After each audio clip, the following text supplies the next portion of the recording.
because he can at least shoot a 15 to 17-foot jumper. Yeah, but he's trash. I hate LA. Says you. Oh, sorry. I really hate LaMarcus Aldridge. He's little to no impact on the game. Remember when he went to the Spurs and everyone's just like, "Oh my god!" Right, and he's just been him and whoever it was. They're like, "Oh, it's gonna be him and Kawhi." I think it was. Yeah, but then he's an empty 20 and 10. Like he does not impact the game at all. He's like Horford. Y'all ready? Horford played better defense though than LA does. Horford impacted the game. He just is that sausage? Eating sausage. Oh, okay, sandwich. All right, and sausage. In your head. Okay. Get this out of my teeth. 3, 2, 1. What's up, guys? Welcome back to another episode of Fish and Grits, the podcast. As you can see, Voltron has been reformed. We are now whole again. You guys are nice. You're the green lion because you know your science. Because I'm a girl pretending to be a boy. Yes. And you know science. Let's connect like Voltron. I don't even know the Voltron characters. I feel so young. I'll form the head. That's Ryan. Mike is the head. I'm the heart, obviously. But obviously. Yeah. Oh God. Lionel hasn't done this in so long. He doesn't know what's going on. Check my webcam upgrade though, man. Look at me. Oh, I got that. Got that 4K webcam. I'm rocking the full 4K monitor, so I'm not on my laptop. Brand new set of head speakers today. Upgrade. I'm in it to win it for this episode. It's like Christmas came early for the McNamara's.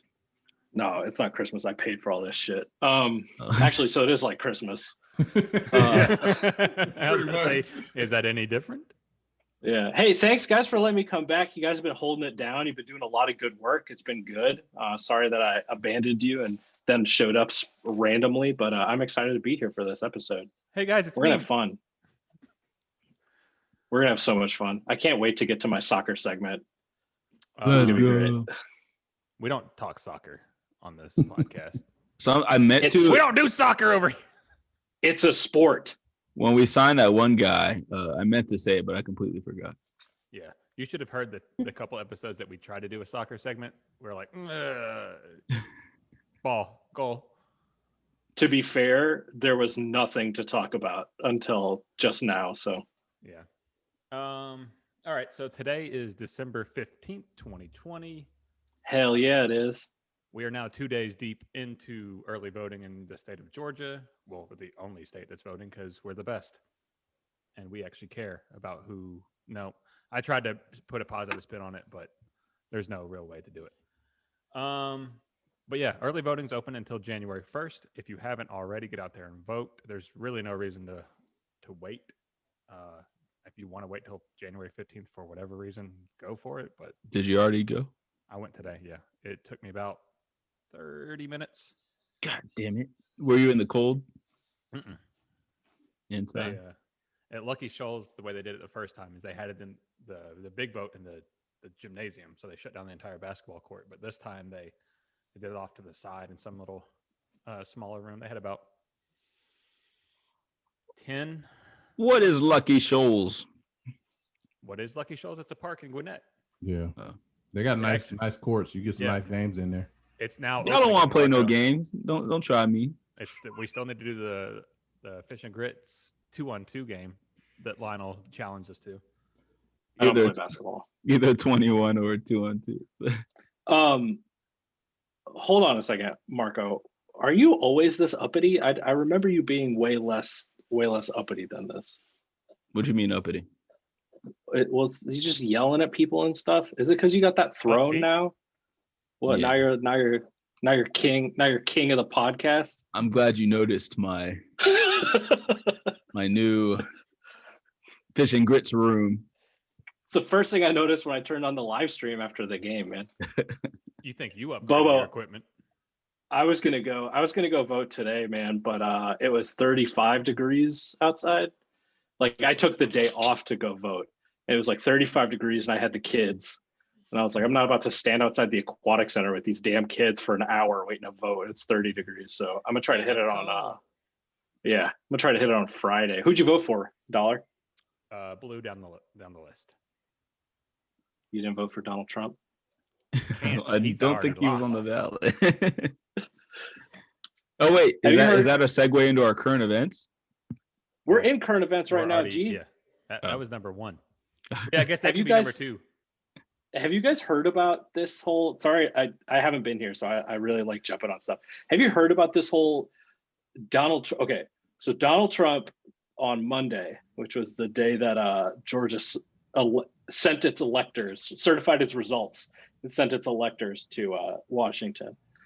He sent a tweet. He was like, man, Brian Kemp's such a bag of shit or something like that along those lines. He's like, he's a clown. Hopefully he calls a special session so Georgia can vote for me. Otherwise, those two senators are going to have a hard time. The man was like threatening to withhold. Okay, so he said all that. This is after Brian Kemp gargled his orange balls for the last like 2 years, right? Like all through COVID, the whole thing. He's like, Mr. President, we think you're doing a bang up job. So now there's this whole like Trump contingent of people who are saying, blow up the Republican Party, don't vote for Loeffler and Perdue because they didn't help Donald Trump win Georgia. They're like, don't vote for them. Didn't Loeffler throw Donald Trump like a huge bag for his campaign in Florida or something like that? Yeah, man. So my message to anybody who is of that sort of persuasion listens to the podcast is like, oh no, don't stay home. Oh no. Georgia's Republicans aren't real Republicans. You believe in democracy? Hey, I'm back and I did the voice already. That was a new and improved accent. That one was a lot more. It's the new headphones. That's what it is. Yeah. He can hear Sorry, himself. Ryan. Back to your show. Oh no.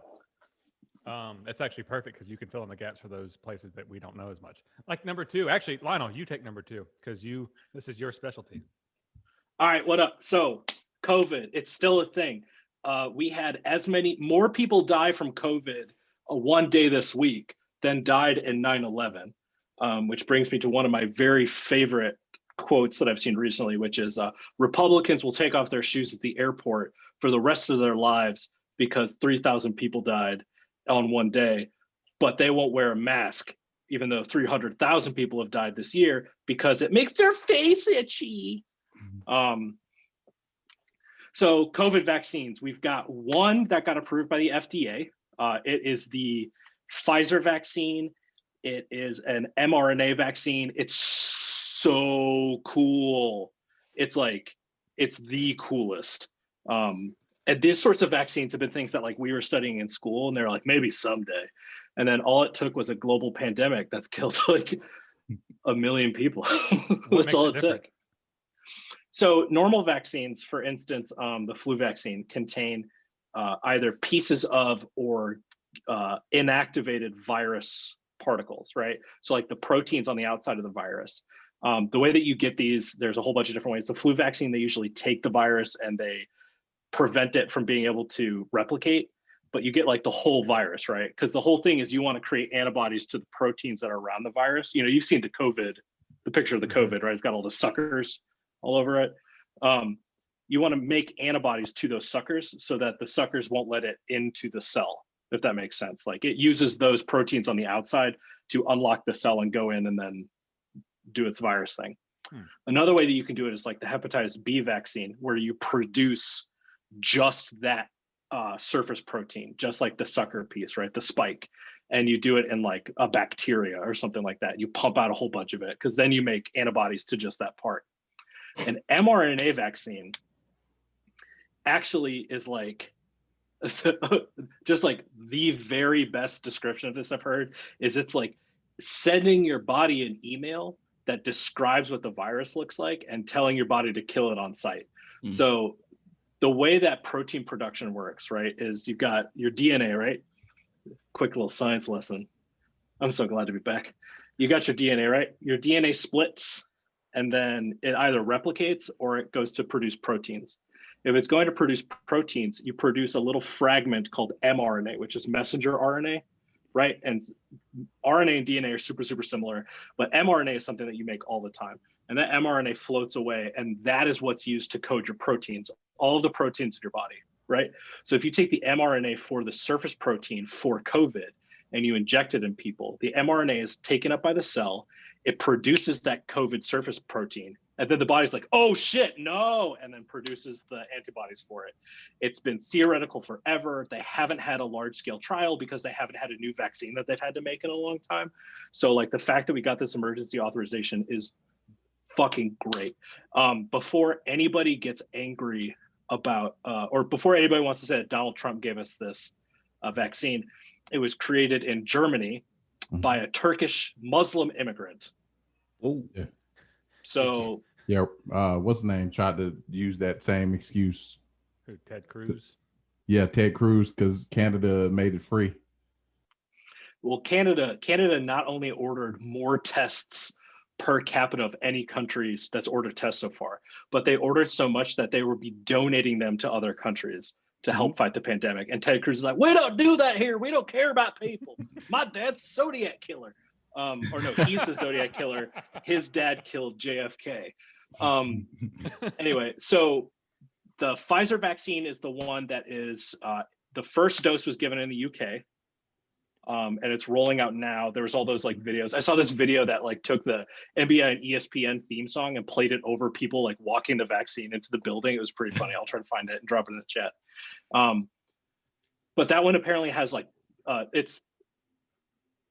it is a brand new vaccine, right? Like we're doing emergency use authorization on this stuff. So like it hasn't been tested on as many people as usual. There are going to be a bunch of kinks to work out. People are going to get sick from this shit, right?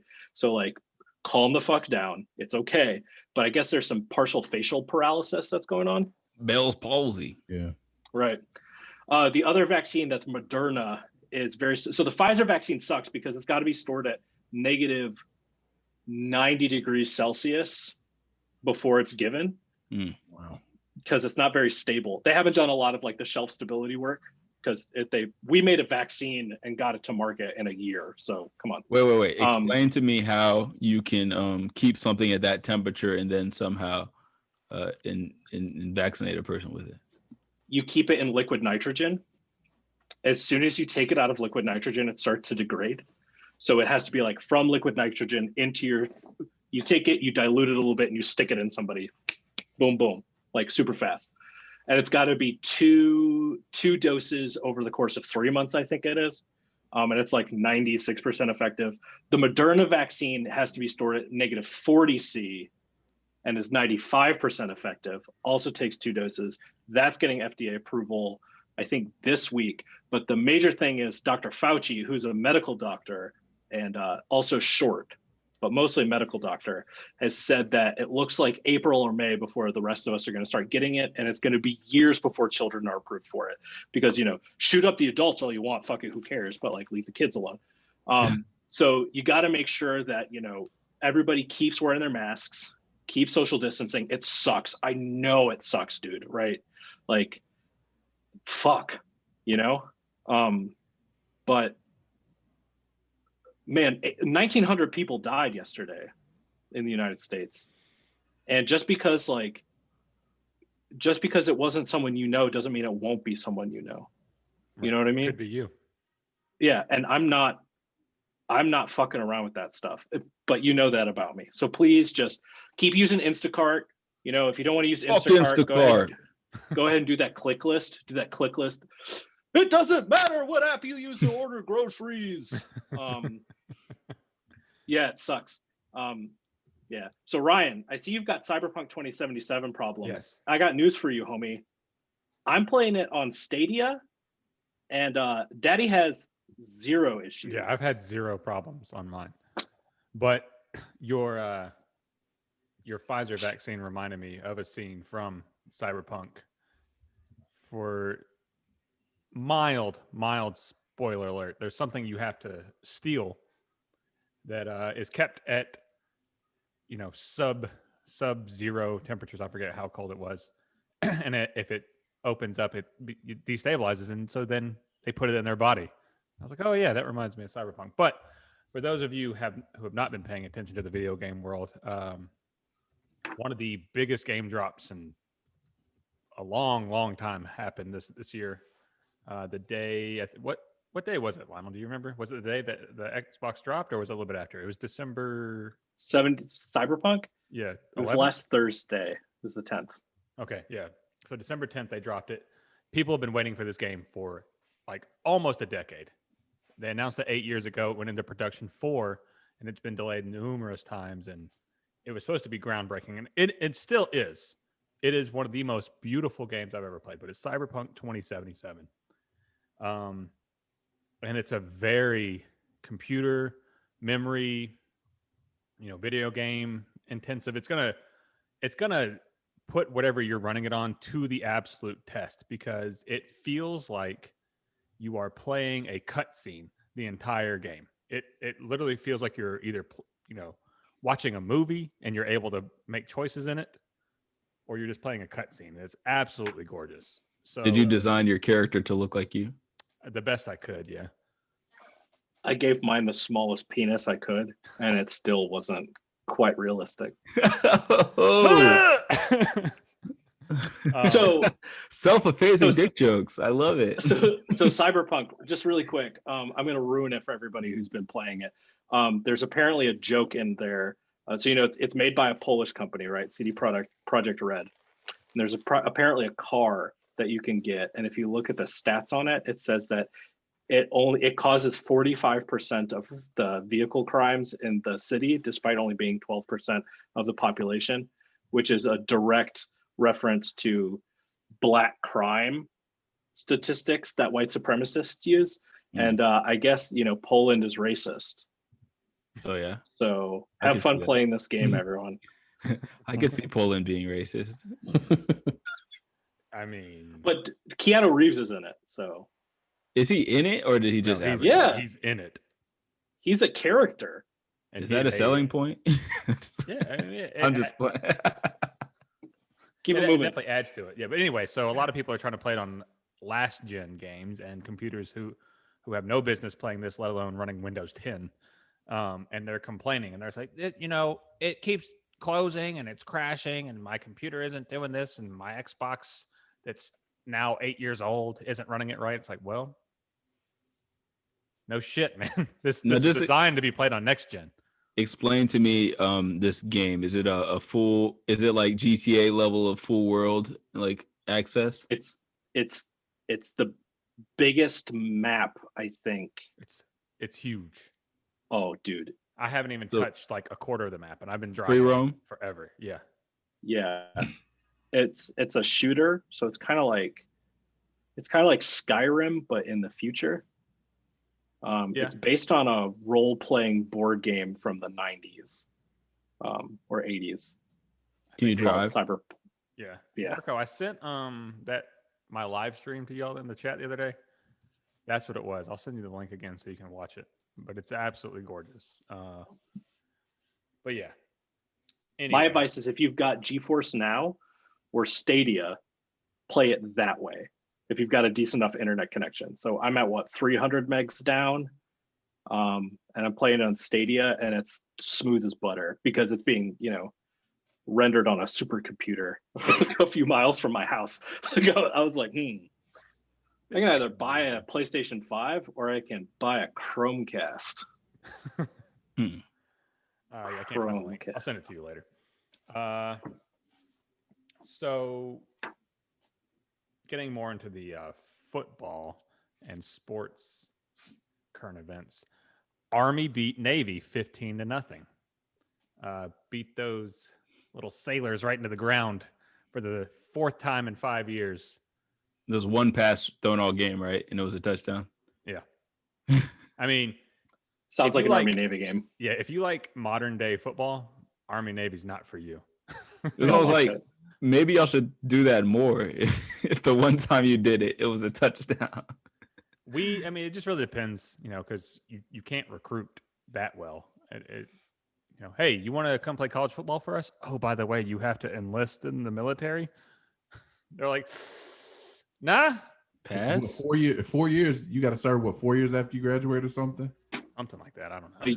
A year for every year that you're in school. What? So they should give you like half off or something for being. You don't pay. Yeah. You don't pay tuition. No, I'm saying like you should get years off for having to go to school for it. No, dude. You go to school, Right. You go to school for free.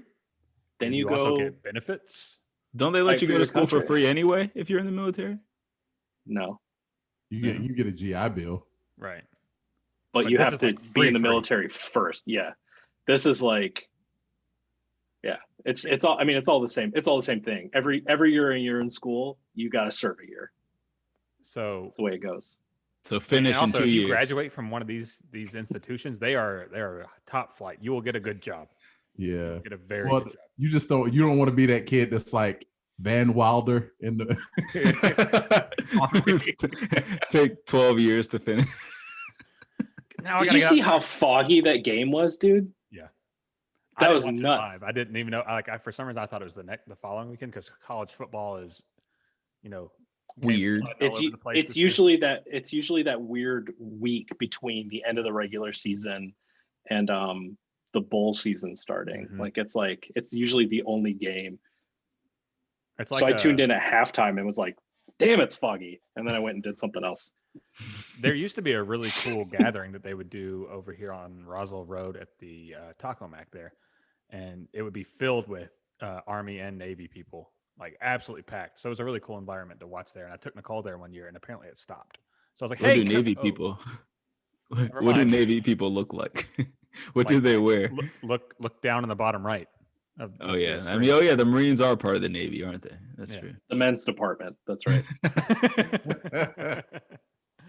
screen. Hey, Ryan, what does Army stand for? I've heard this before, but I forgot it. What is it? Ain't ready for the Marines yet. That's right. Oh, Hey, look, I give the Marines their props. I don't give the Navy the props, even though technically you guys are the Navy. Y'all are in your own world. you have a cool Man. theme song. In the Navy, we can sail the 7 seas. Let's Do you still remember keep going. the Marine Corps? What is y'all? Because ours is called the Army Song. What is yours called? Like the Marine Corps. The hymn? Marines hymn. The Marines hymn. Yeah. Do you still So, remember? it? Yeah. And you know what the last line is? What? I like it. It's when the Army and the Navy look to heaven's scenes, they will find the streets are guarded by United States Marines. So it's supposed to be like it's supposed to be a shit talk. You know what I mean? But what it says to me is that after I die, I'm going to stand post. Yeah, that's what I heard too. You thought your watch is done, Marine? Nah. Shut up and pull security. Aye, Jesus. Oh. Listen. The Marine Corps doesn't have its own service academy, right? Like Marine Corps officers, if they go to a service academy, go to the Naval Academy. And that's because the Marines do not need to have a school, Yeah. right? That would be the dumbest thing I've ever heard.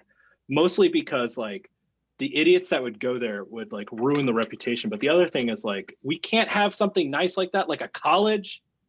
It would ruin our reputation around the world as warfighters. So the reason why Marines root for the Navy in the Army-Navy game is because, the Navy drives us around and it gives us a chance to talk shit about the Army. But I'm not actually like super invested. Do you consider your corpsman a Marine, or is he still a Navy guy? Depends on what kind of haircut that motherfucker's got.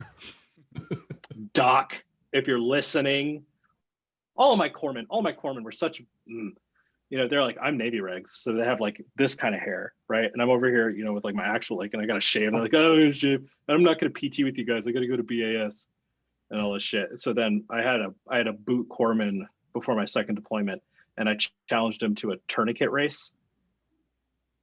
And then I challenged him to a tourniquet race while I was blindfolded. And I beat him both times because he had been like talking some shit. And I was like, so when you can do your job as well as I can do your job, you can talk shit. Until that moment, you just do what I say and you say, "I corporal." Walked out. So anyway, Don't start me with the war stories, man. So what do you have something about Georgia State Lending Tree Bowl here, Lionel? Yeah, man. Georgia State's going bowling. The third year in a row that Georgia State will go bowling. They're playing the Lending Tree Bowl against Western Kentucky. That's in Mobile, Alabama. They're playing on Boxing Day, December 26th. So next weekend, not this coming weekend, but the weekend after, when all college football is done, you're looking for something to watch, let's go Panthers, okay? Gastate, State. Who are we playing? Western Kentucky, you say? Western Kentucky. Aren't they good? They were when Bobby Petrino was there. Yeah. Oh. They had a quarterback that was really good a couple of years ago. Yeah, he made it to the pros. Yeah. That guy. Where did David Garrard go? I want to say David Garrard. If that's not him, I don't care. No, he went to East Carolina. Okay. Quarterback, NFL. His name was Brandon Doty. That's right. He was selected by the Miami Dolphins with pick 223 in 2016. Cool. So that kind of is a perfect segue for us right into the Grits Blitz. Colloquially known as the Blitz Grits. Ryan, I'm surprised you didn't take your shot though. But the 500 plus yards on rushing. Oh no, we're not there yet. Hold on. Okay. We still got time to get there. Whatever, man. I got them both over there in the corner. So it's okay. I mean, yeah, we'll get to that one. So wait, I just saw the Georgia State logo in your background. Marco, you make me so happy. Yeah, I was pointing. I was like, yeah, if I say 3 of us graduated from there. Yeah. Micah, you got to be the oddball and go somewhere else. I got to graduate first. That's one key to it. Yeah. Micah, you can claim Georgia State if you want, man. I'll let you. I'll just talk to the dean. So this past Sunday, for those of you that didn't tune in to our post-game report on YouTube that we do every Sunday or Monday, depending or whenever the games are played this week, we jump on YouTube, we go live, we give our immediate thoughts and recap the game that had just happened. So for those of you that didn't listen, we'll kind of give you a little bit here. But if you did watch the game, you know what happened. If you didn't, the Falcons and Chargers played and was a pretty good game against 2 mediocre teams, is what it looked like. The more mediocre of the 2, Falcons, managed to blow it late, but really Matt Ryan managed to blow it late by throwing 2 late interceptions that were just awful interceptions. But I was listening to, and if you didn't listen to us Sunday, we all pretty much said that game was on Matt. You know, you can't be a top 5 paid top 3 paid quarterback. I forget where he ranks now because these contracts go all over the place so frequently.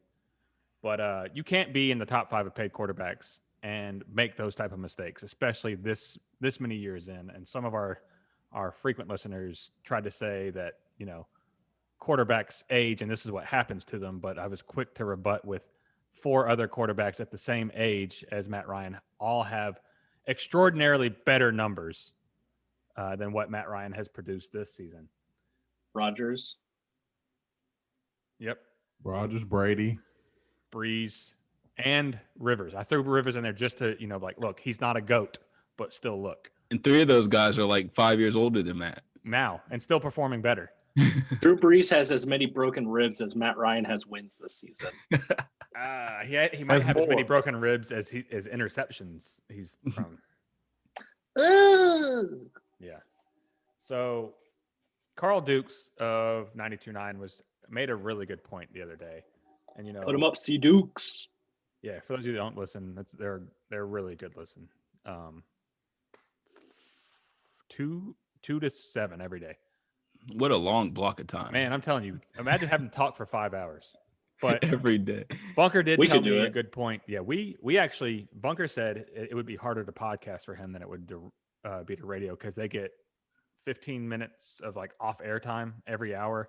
Yeah. So It's at We don't get the any commercial start of the breaks. hour. right, that's the thing. So it's like about 15 minutes of commercials for every hour they're on The the air. start of the hour, the 20-minute mark, then the 40-minute mark. Right, and then you also get those people jumping in like the Conti report and all that type of stuff. So Yeah, there's a lot of cushion. yeah, you don't have to talk a whole lot, but you got. And they usually repeat stuff, especially on Dukes and Bell. They repeat stuff in the last hour. Yeah, Yeah, they do like 2 runs of the same show. Yeah, And depending on who you're on with, you might not have to talk at all. If your right. co-host likes man, to- if you get Conti on or like Longshore on, man, they'll just talk because they're so knowledgeable. By the way, all I'm saying, Johnny, is Matt Ryan didn't look like he could crack the mustard this weekend. Dukes had a really good point though. He said, you can be mad at Matt Ryan for how he's performing this season, but at least Okay. he's on the field. He's Right. at least giving you the effort this year. And Julio. Julio, I get it. He's tried, but he has become so oft injured now that it's more of a surprise to see him not with an injury designation or miss a game than it is for him to be fully healthy and in a game. But isn't that the team's fault? Like, if your entire offensive game plan and the only way that you win games is by putting out the best receiver in football right now, who has like never quite healed from his nagging hamstring injury, like, is that Julio or is that on the Falcons that they can't field a competitive team without making that man run out there with? Because like that dude, like we'll see him on the injury report and they're like, Jones limited hamstring. And then we see him and he goes out there and he runs some bonkers route, and he goes like 600 miles an hour and he grabs this pass that Matt Ryan should not have thrown over over 3 different DBs backwards, right? After he stood in one place for 2 minutes. And then he limps off the field and comes back on the next play and does it again. Like the man is the Terminator. His foot is 60% metal. He doesn't have a hamstring on one side. And, he's playing with Matt Ryan. Like, come on. Well, It's the team's fault for paying him. I mean, I guess you could say that. I could see that, but it led me to another thought. And it yes, it is partially the team's fault. But if you're Matt Ryan and you are unable to win a game or have the same type of offensive firepower when you still have Calvin Ridley, you still have Hayden Hurst, you still have Russell Gage, you still have, a plethora of guys that are above average. Treadwell. Yeah, Treadwell, who can apparently catch touchdowns. There's a lot of weapons on this team that can do that. So maybe, and this is a new path developing in my head with the Matt Ryan legacy, is maybe he's not as good as we thought he has been. And Julio, shut up, Micah. And Julio has made him look exponentially better than he actually is. I don't think it's just Julio that made him better than he actually is. I think that, it was Shanahan as well. But I think, because he was able to, yeah, it is Julio because Julio opens up the field. But I'll say what Matt Ryan does. Like, Matt Ryan also gets our receivers hurt because he throws such crazy balls. Like, you see the way that Calvin Ridley has to contort his body just to catch those balls. He always gets someone puts him in an ankle lock every time he jumps up to catch the ball. Because he has to come back and he has to jump up with one hand, turn around, pivots, break a route off. It's always some crazy contortion to make catch Matt Ryan's ball. So there was that out route that he threw late in the game. I think it was fourth quarter. He threw that out route. He just completely missed the receiver, right? Just totally missed the receiver. And that's not something that you can do. But I'm going to agree and disagree with you, Marco. So, I'm a Matt Ryan guy, or I have been up until this point, but homeboy is washed. Okay. And I say that because he got Harry Douglas to 1,500 yards receiving one year. when we were out Julio, we were out Roddy, and I think we had Michael Turner's left quad as our running back that year, and we still won 7 games?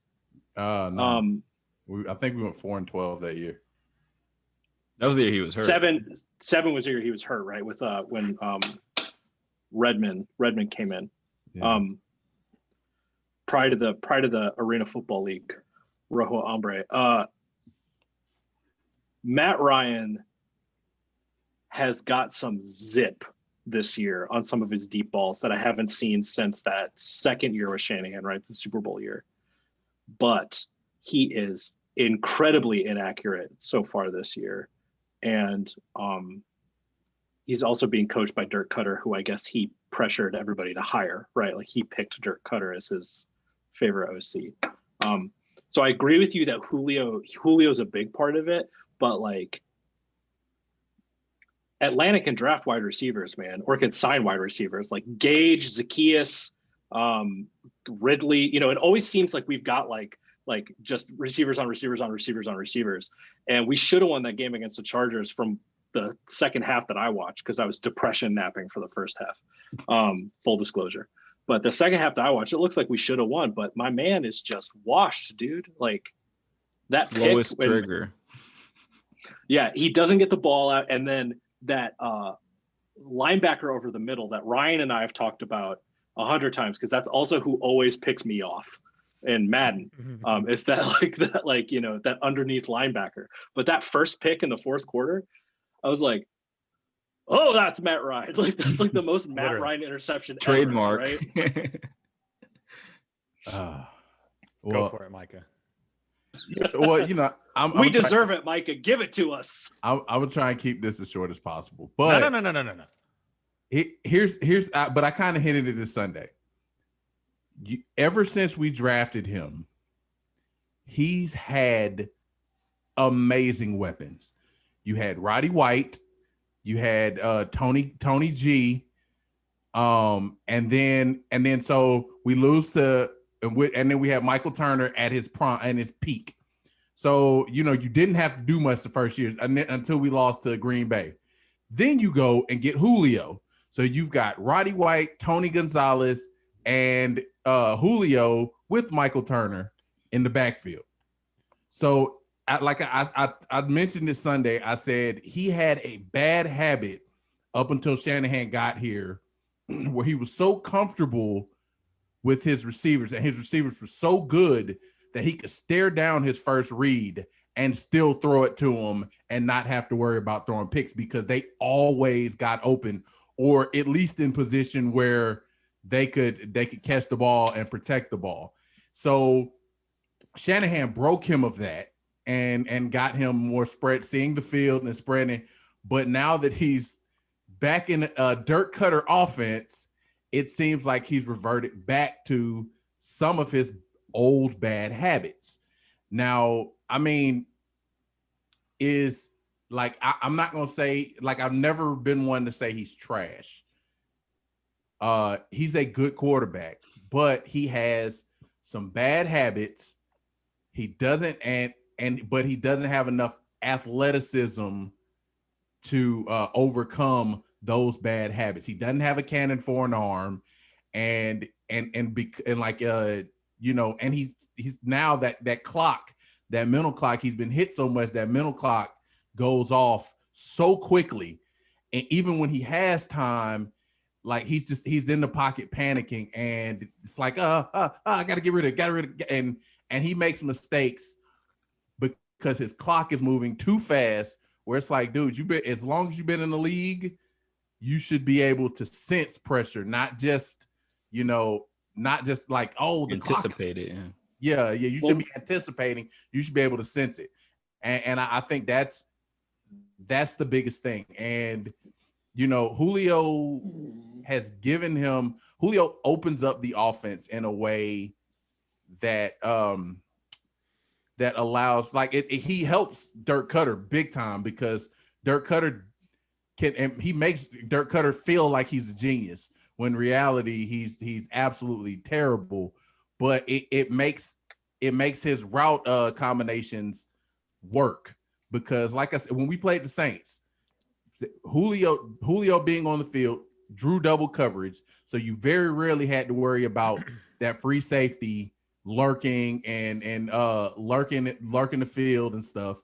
Which, I mean, there was still a couple plays where, you know, receivers got stared down and Williams got and made some plays. But I mean, it's frustrating because I've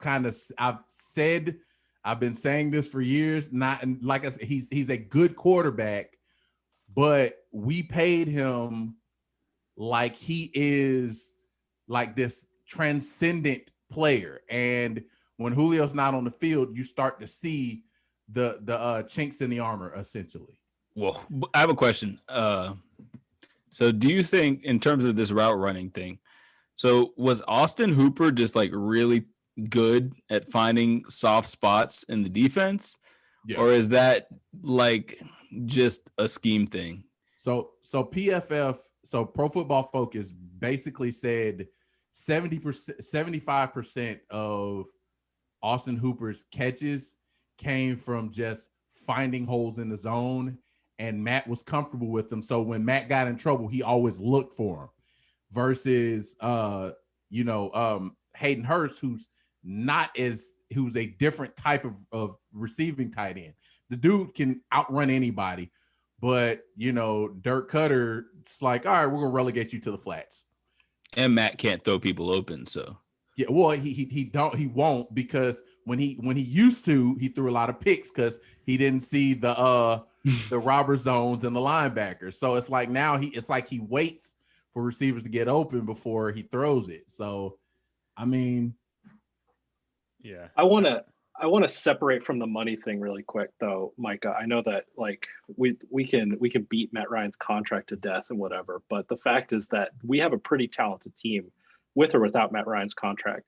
And Jared Goff also got paid like he was the second coming of Dan Marino. So yeah, but at the same time, they're not in the same position that we are right now. I'm not a Goff fan, and he's trash, but Goff hasn't cost the Rams game. Oh boy, he tries, but Sean McVay is just an amazing coach. But he can. Wouldn't you say that Jared Goff cost them the Super Bowl though? Like if they had a competent quarterback where they were playing the Patriots. Well, what was the score of that game? It was like 9-6. 13-3. Yeah, but it's the worst. Here's the thing, but it's like when the Chargers played the Patriots. Despite how bad that defense has been, that Patriots defense has been, Bill Belichick's defense wreaks havoc on young quarterbacks because they do so much intel and research. They know what your weakness is. They knew Jared Goff had trouble reading and picking apart a cover 4 defense. So they ran a cover 4 shell the entire game, took away any of his deep passes, and was like, all right, we're going to beat us now. You don't have any deep options. Those play actions aren't going to work. So I want to see you pick us apart, dink and dunk, and pick us apart. And they couldn't do it. So as much as Matt Ryan is not as good as he used to be, and I put this in the chat, I think, Baker Mayfield this year is like a real life quarterback. He's a real boy. I wouldn't say all that. I wouldn't say all that. He threw for 343 yesterday against the Ravens defense. I still wouldn't say all that. They have great balance though. They've schemed him well, but let's get to that one in a second because I really want to. Sorry. No, you're good. Yeah. Let's cover the guys on the team who actually played well in this game, and one of the real standouts in that game was Debo. There are people who played well. Oh yeah, I mean, our linebackers always play well. Yeah, the defense has been filled with them. Except for you've got like Grady Jarrett, who's the lone standout on the defensive line, and then everyone behind him has actually played exceptionally well. Your boy Foye is a beast. Woo! Absolute beast. The crazy thing is even Isaiah Oliver has stepped his game up. Yeah.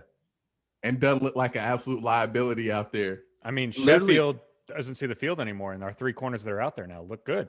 Yeah. Literally everything but the line. Like Grady just looks like a sad kid out there because he always has to carry the whole entire weight. You know, he always looks so beat up and tired. The rest of them are just bums. But everybody else on our defense is you know, I like the rest of our defense outside of the front four. Yeah. Saw some flashes from what's that kid, Micah Walker? Oh, Michael Michael Walker? Walker. Yeah, Yeah. we Yeah. talked about him last week, and he's been PFF wise, he's been the third best coverage linebacker in the entire NFL. He's you really need to pay attention to 43 more often, Lionel, because he's promising. Mhm. He's very promising. You know, to be totally fair, I've watched and then not watched so many times, you know, like back and forth. Like I go from I'm like, all right, I got the hoodie, I'm good now. Or like I got my light up sweater that I turn on, I'm like, this is terrible.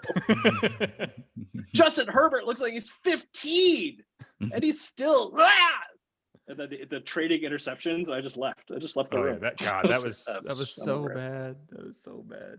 man. So Debo looked real good. So the first couple games of the season, you know, the Dan Quinn part of the season, a lot of us were, you know, going, all right, maybe Kiki isn't back. Debo doesn't look as good as he was. And then we saw the change, and then you're like, oh, that's what we've been missing. So Debo in the run game this year has drastically improved. Like Mhm. people can't run right at him anymore. Those 7 extra pounds he put on this offseason hasn't affected his speed, but it's helped him so much in the run game. Another player who's just I'm so glad that when we watch games now, commentators are starting to say, man, this AJ Terrell kid's pretty good. You know, he's not quite there in coverage yet, but he will be. And him in the run game, he's like having an extra safety on the field. Top Yep. ranked rookie at cornerback. So Yeah. I remember all those Well, people and- preseason were like, Yeah. oh, why did we pick him? right, they can suck it. I've seen Kiki separate some people from their souls again, which makes me feel good. Like he's been laying the wood. We've looked pretty good in coverage, and we looked really good in coverage against the Chargers, except against Keenan Allen, which No one looks good against them. He's a Keenan Allen. top 10 receiver. So, But then he got hurt, didn't he? And we still couldn't. Yeah. right at the end of the game. Yeah. well, that pick. Yeah, I mean, they did what they had to, but Matt Ryan was like, "Wait, hold on." Let's see how good you I really got are. this. Give me. What's that T'Challa meme? He's like, no, we don't do that here. We don't do that. Defense winning games. Matt Ryan's like, nah. I'm about to get a top 5 pick so we can get another receiver. Is what Matt Right. Ryan's saying. We don't draft defense around here. So that segues us into the next thing. We currently, I don't know how this still works because we're tied with the Chargers as far as overall record goes at 4-9, and for some reason they still have them as the 5th pick and us as the 7th. So how that works, They I don't own know. the tiebreaker, right? Because they beat Yes, us. they would be a higher pick than us. Yeah, so maybe they do a coin flip. Maybe they're going to do a coin flip or something like that. It could have just not been an updated draft rankings, and they just Yeah. went off of what was out before. That's Don't worry, funny, we still have 3 games left. if you think about it, that's sort of funny though. That like if you have the tiebreaker with the team, it's supposed to be a good thing, but it really it fucks Damn you. Like you should if you have the tiebreaker, they should give you the better pick. I want to lose to as many people as I can for the rest of the year so that we can. Well, Yeah. now we have the Bucks twice and the Chiefs. We should lose. Yeah, all three. Brady, goat Brady. So yeah. Did you just? Never mind. Let's keep it going. Brady, go Brady. The jab. The Didn't Mahomes throw like 3 picks this weekend? Against the against Dolphins. Two picks. very good. No, 3 picks. Very against good a very good defense. defense. Well, he still won. Very good. And defense. he was just trying to make Tua look good. That one play where he ran all the way back to the 10-yard line and got sacked. I was like, what the hell are you doing, man? Trying to cover that spread. That was terrible. I think Matt was trying to cover the spread on Sunday. For sure. Matt was He's trying to right. get the- I got money on this game. Somebody paying these quarterbacks to do this terrible. Like sometimes these quarterbacks be looking inexcusable. Like Matt Ryan, like I would not be surprised if someone paid him to do because that like oh my god, like how Mahomes got the Patrick price for throwing those 3 picks. So PFF has us mocked to draft Jamar Chase Ooh. the 7th overall pick. Typically, if I would have seen wide receiver mocked for us, I'd have been like, no. But then I was like, oh, wait, Jamar Chase is going to be in this draft, isn't he? That is Julio 2.0. Right. So, who do you Jamar guys, Chase. Wait, so would he's y'all 6 be foot, okay? Yeah, I mean, Jamar Chase is a freak. 6 foot 6 feet tall, 207. Who's the number 6 wide receiver on Alabama right now? Oh, Devontae Smith, I think. I can't. It's either Smith or what's his damn name? The one dude got hurt. Um, Uh, The Devontae really good Smith. one. The best one got hurt. yeah, Devontae Smith. Yeah, he got hurt. Both of them, honestly. Waddle got hurt too. Yeah, Waddle's what I was talking Waddle, that's the one. Yeah, I was like Tuttle. No, yeah, so Waddle, then and you Smith have- are both first-round picks. Then you got the other one who's also good. I can't remember his name though. Fuck Alabama. I don't want a wide receiver in the first round. I don't care how good he is. Marco, back up off your mic for a second, there, guy. Marco's bringing us back to the point. Right. So, would you be okay with Jamar Chase? If not, who would you want at that position? My answer is, as sexy that is, no, that doesn't fix our problems. We have to get the best pass rusher available. Oh, somebody next. I'll take it. I'll take it. Yeah, we did this red herring argument a couple weeks ago about if we get a best available, how it might happen. But I would think either a pass rusher, or if there's an elite safety, elite free safety, then potentially maybe go that route. Marco, who do you want? We just gotta address the D line, man. If I hope the Miami guy has a great combine and it just blows everybody away.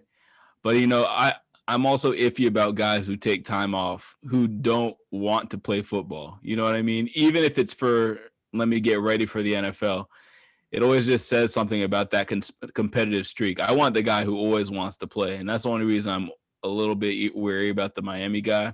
But if he's the best DN, then we gotta go that direction. Is Russo your Miami guy? Yeah, Russo. Did he opt out for COVID, or just was like, I don't feel like playing? It was really just because he didn't want to play.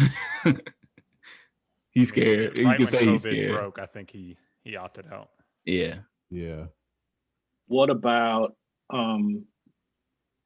Christian Barmore or Aiden Hutchinson, who Walter Football has us mocked for as Aiden Hutchinson out of Michigan? Or I don't want anybody off that trash Michigan team. Carlos Basham out of Wake Forest. See, that's the problem with a lot of the edge rushers this year. There's not a Chase Young in this class. There's not a Bosa brother. Yeah, you really don't have that freak, edge rusher, which sucks for us because that's what we desperately need. That's the only position we really need. I'm going to take a different position than y'all on this. Matt Ryan is untradeable, uncuttable next year, right? Like his dead cap is just unbelievable. And let's assume that our guy, who's our interim head coach right now? What's that guy's name? Raheem Morris. Raheem. Let's assume our man Raheem and Jeff Albrecht get to stick around, right? Because they've been doing a pretty good job with the defense, and Raheem Morris seems like an okay coach. But they hire like a good offensive coordinator, right? Or let's say we get Bieniemy or whatever, right? Matt Ryan is untradeable. You're a new GM, you're a new head coach. What do you do with this team? Especially since there's not a freak in the first round for a defensive end. You draft Jamar Chase. You draft defensive line for pretty much the rest of the draft. You try to sign an edge rusher or two in free agency. You give Matt Ryan one more ride because you never know what you're going to get, right? You know if you're going to get Super Bowl Matt Ryan or not. And then when we go 3-13, then you draft a quarterback next year, and then you start the transition. You know what I'm saying? But like, we're not in rebuild mode right now. But if we're picking at like number 5, and you got a chance between another Julio Jones, which will make 3 Julio Jones on our teams, right? Or like an okay edge rusher, I would take the okay edge rusher in the second round, and I would make our wide receiver core so scary that, you know, that Matt can't hit any of them. I mean, but that's the thing. It's like, then if we get all these wide receivers and we're like, fuck yeah, we're like, even Mac Jones can hit these wide receivers, and then Matt doesn't. We go 3-13 and we draft a rookie wide receiver. That rookie wide receiver now has the most stacked receiver core in the NFL. Boom, right off the bat. It's like giving Kyler Murray Hopkins. Right. You know what I mean? Could you imagine you bring a rookie quarterback into the league, and you're like, okay, so you've got Calvin Ridley, Hayden Hurst, Julio Jones, and Jamar Chase. Oh, and also Ito Smith. You know, that's not a bad way to look at it, Lionel, because I mean, I think a lot of us are looking at this like, okay, we can be competitive with one piece, but if you take a step back from your homerism and really look at where this team is, and it's really past its prime. It's missed its window offensively, at least. The defense is still is coming into its window. It feels like they're going to start the ascension into their window is probably a better way to phrase that. So maybe do just look at next season like, okay, get the best player available on the board. If you can get a once in a lifetime type of receiver like Jamar Chase, you know, you come off of Julio Jones to just fall into Jamar Chase. That's not a bad idea. Oh, no. You will suck. Oh, no. It's not going to fix your team, but at least you now have the option of the following year, like, okay, see you, Julio. See you, Matt. We've got Jamar Chase and Ridley still on the outside, and we'll draft the best, signal caller we can. I mean, you can and once you get – sorry, go ahead, Mike. I said you can draft it. You can draft a decent one. There's still some good quarterbacks in this draft that aren't projected for the first round.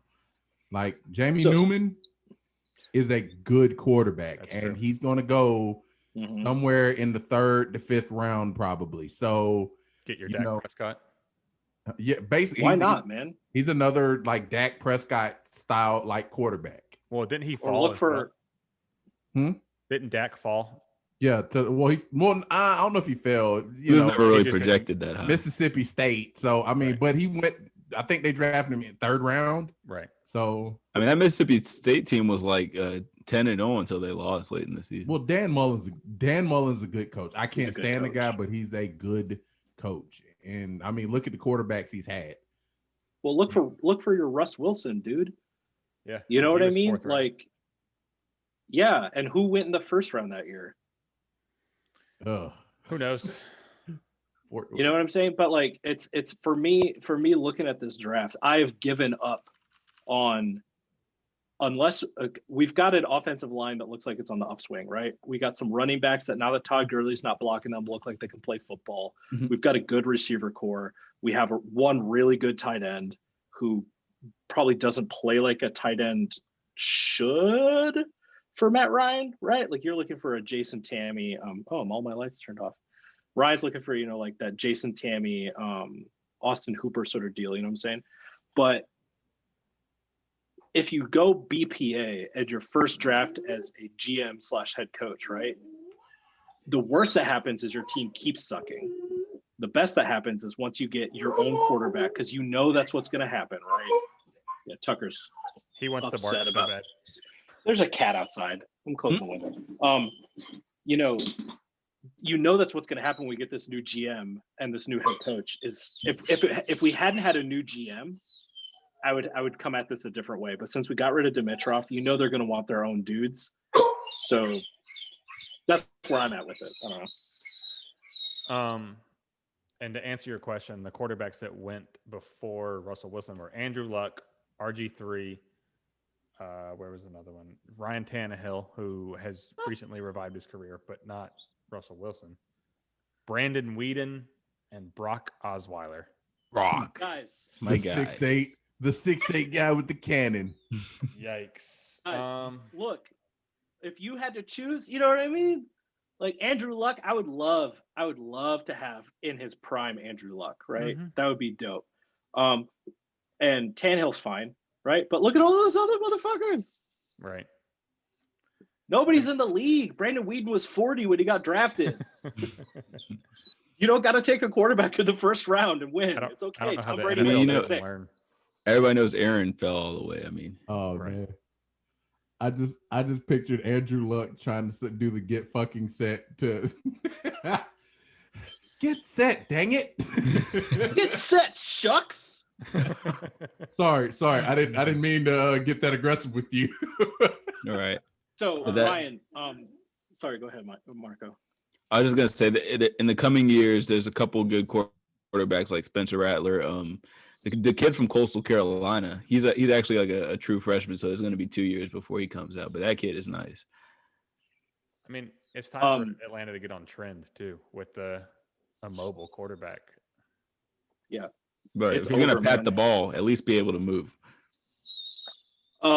Shout out to Atlanta draft product, Duke Riley, who played out of his mind against the Saints for the Eagles this past weekend, and played a role in doing something that his first team couldn't do, which is beat Taysom Hill. So thank you, Duke, and your mullet.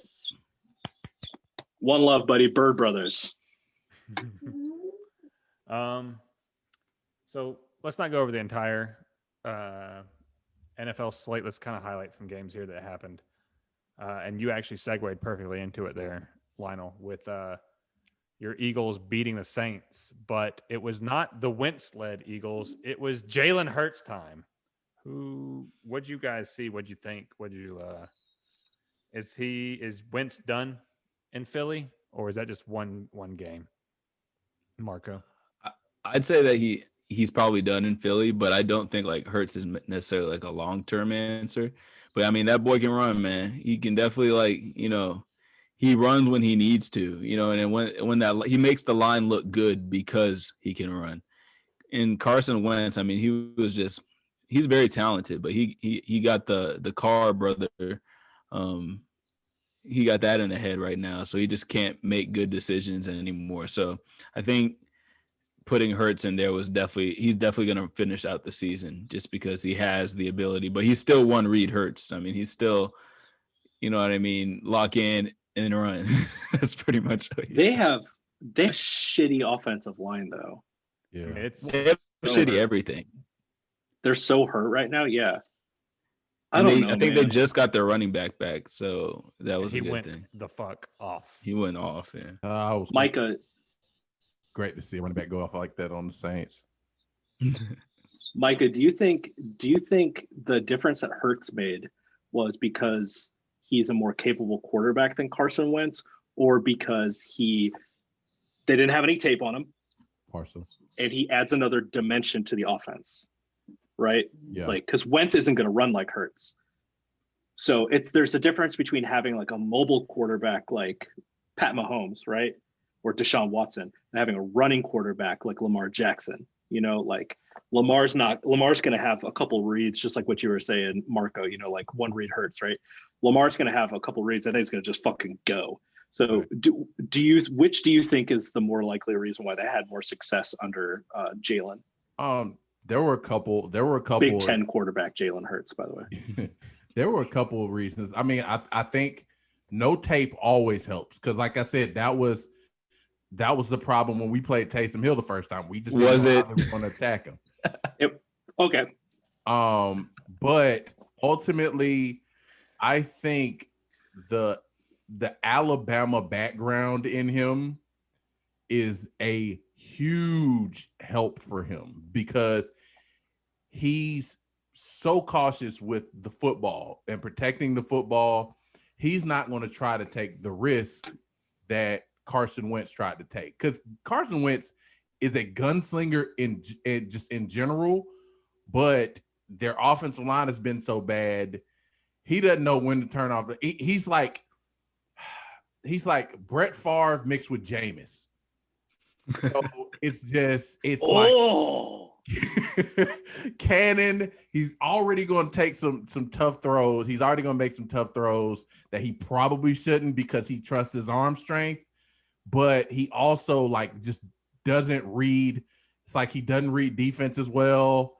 And times when he should just throw the ball away, he's still trying to make a play. It reminded me of like I still remember that play he fumbled against what team was that? Was that the they were playing the Rams, weren't they? No. It was a bad team that they lost with the Cowboys. Yeah, the Cowboys. They were playing the Cowboys. He rolled out to the left, nobody on the left side of the field, and he's still holding on to the ball, waiting for somebody. And it's like, you know, it reminded me of that play that cost the Vikings the NFC Championship game back in 2009 where Favre rolls right and then tries to throw it back across the field. It was just like it was a terrible decision. Just throw it away and live to fight another down. But you know, that's just Wentz to me versus, you know, Jalen, who's going to protect the football. And if it's not there, he's going to take off. And he's a tough player to tackle just because he's so quick and fast. It's crazy though, because Wentz in that Super Bowl year looked more like Aaron Rodgers than Brett Favre. Yeah. Like a bigger, stronger Aaron Rodgers, just for that little before he got hurt. He's led his team to the playoffs 2 years in a row.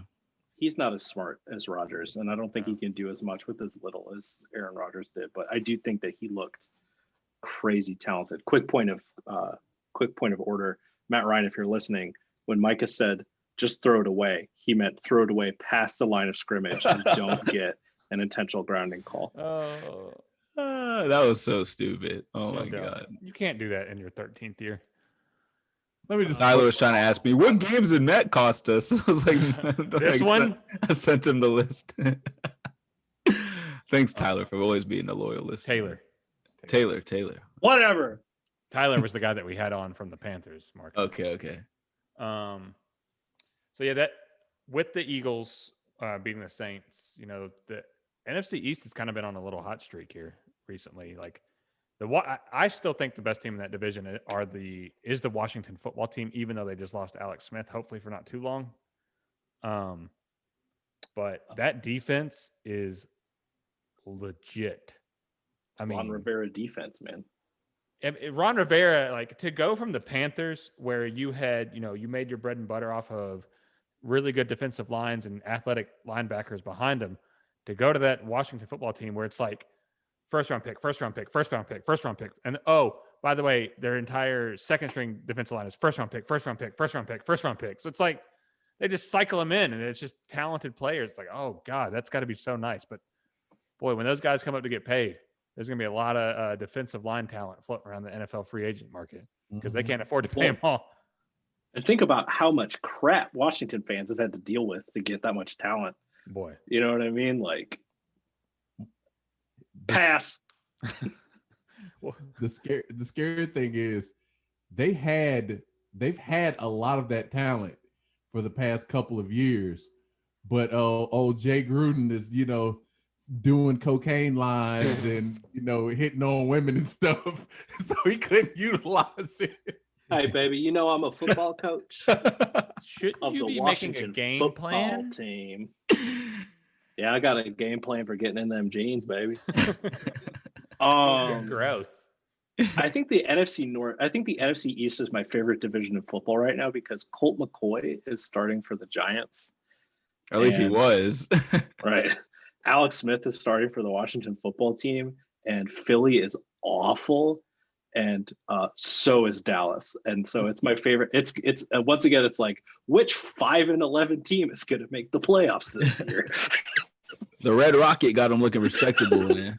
If you were, if someone would say, "All right, I'm going to give you the 4 starting quarterbacks of this division," guess what it is? And they went Andy Dalton, Alex Smith, Colt McCoy, and who am I missing? Jalen Hurts. Oh, Jalen Hurts. You'd be like, the AFC West? I don't know. NFC West? Listen, man, look at Mike McCarthy coming into Dallas and looking like 50-year Mike McCarthy in his first season. You know what I'm saying? Like, he didn't even waste any time to start getting massages instead of doing his game plan walkthrough. Jerry Jones. Jerry Jones needs to get evicted from the country. That was the worst coaching hire I've ever seen. And that was before Dak got hurt. If it weren't for Dan Quinn, he might have got fired that game. That was one of the worst coach games I had ever seen in my entire life. Was that the one where we forgot how to recover an onside kick? Yeah, precisely. It's been so long.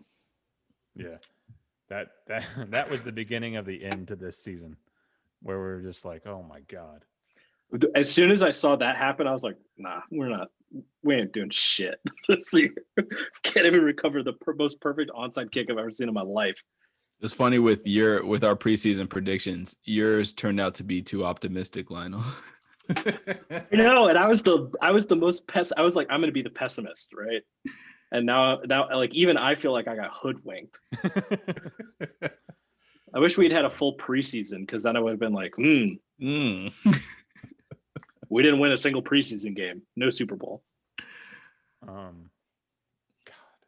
it's so much promise on this team just thrown out the window, mainly because Dan Quinn. But Juju, your boy Juju Smith-Schuster, he danced on another logo, and Lionel's favorite quarterback in the NFL, Josh Allen, took notice and didn't like it too much at all. Did y'all hear the pregame tape of him? Mm-hmm. We could let them do all the dancing. We're coming out here and handle business, and They did. They did. The Bills are a really good team. Josh Allen's a really good quarterback. He has his moments where he still looks young, but for the most part, he's a really good quarterback. Like he's like a young Brett Favre. I think that would be the most wins. Yeah, more like a Troy Aikman. Ugh. Troy Aikman couldn't move. Troy Aikman could move a little bit, but like he wasn't as, you didn't see him move as much as Brett Favre did, and just really be a gunslinger like those two are. Josh Allen, I mean, I'm still gonna hate on him for the deficit because he's racist. Yeah, I mean that's a good reason too. But speaking strictly football talents, I'm sure Brett Favre wasn't too far off a racist himself. Yeah, he was from Mississippi. So I need to. He sent dick pics to all races. I need to make a public apology to Josh Allen. Josh, I thought you were an uncoachable dickwad when you got drafted. I thought, yeah, he's got a cannon and he's a tall white guy, but who cares? But I was wrong.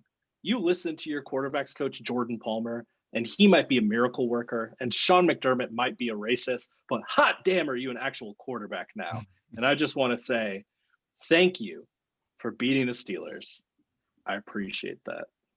The Steelers have been decimated by injuries here lately, and they have had no breaks. Like they haven't had planned break. There's nothing that they can say, all right, I'm taking this week off and, going on vacation, right?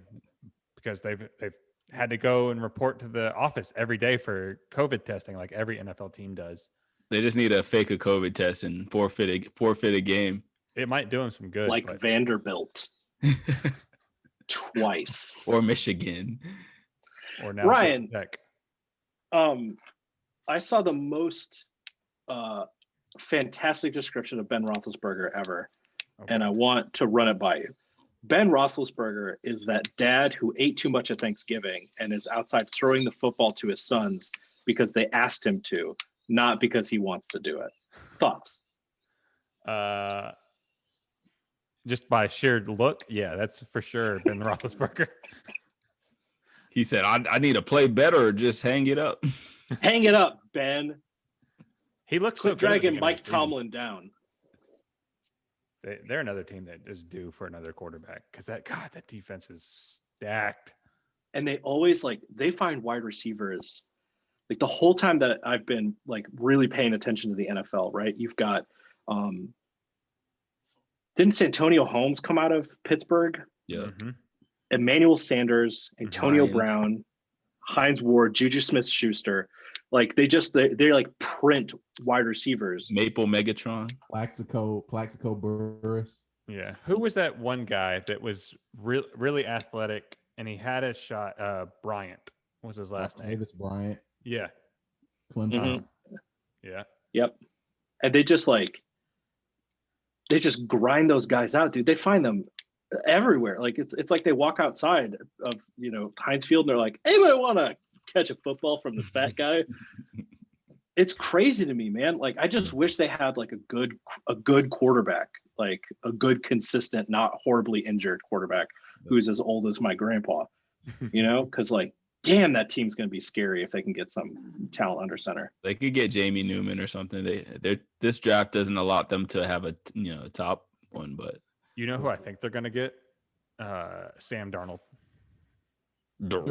Yeah, I've been hearing Watch really? Darnold turn into a Hall of Famer.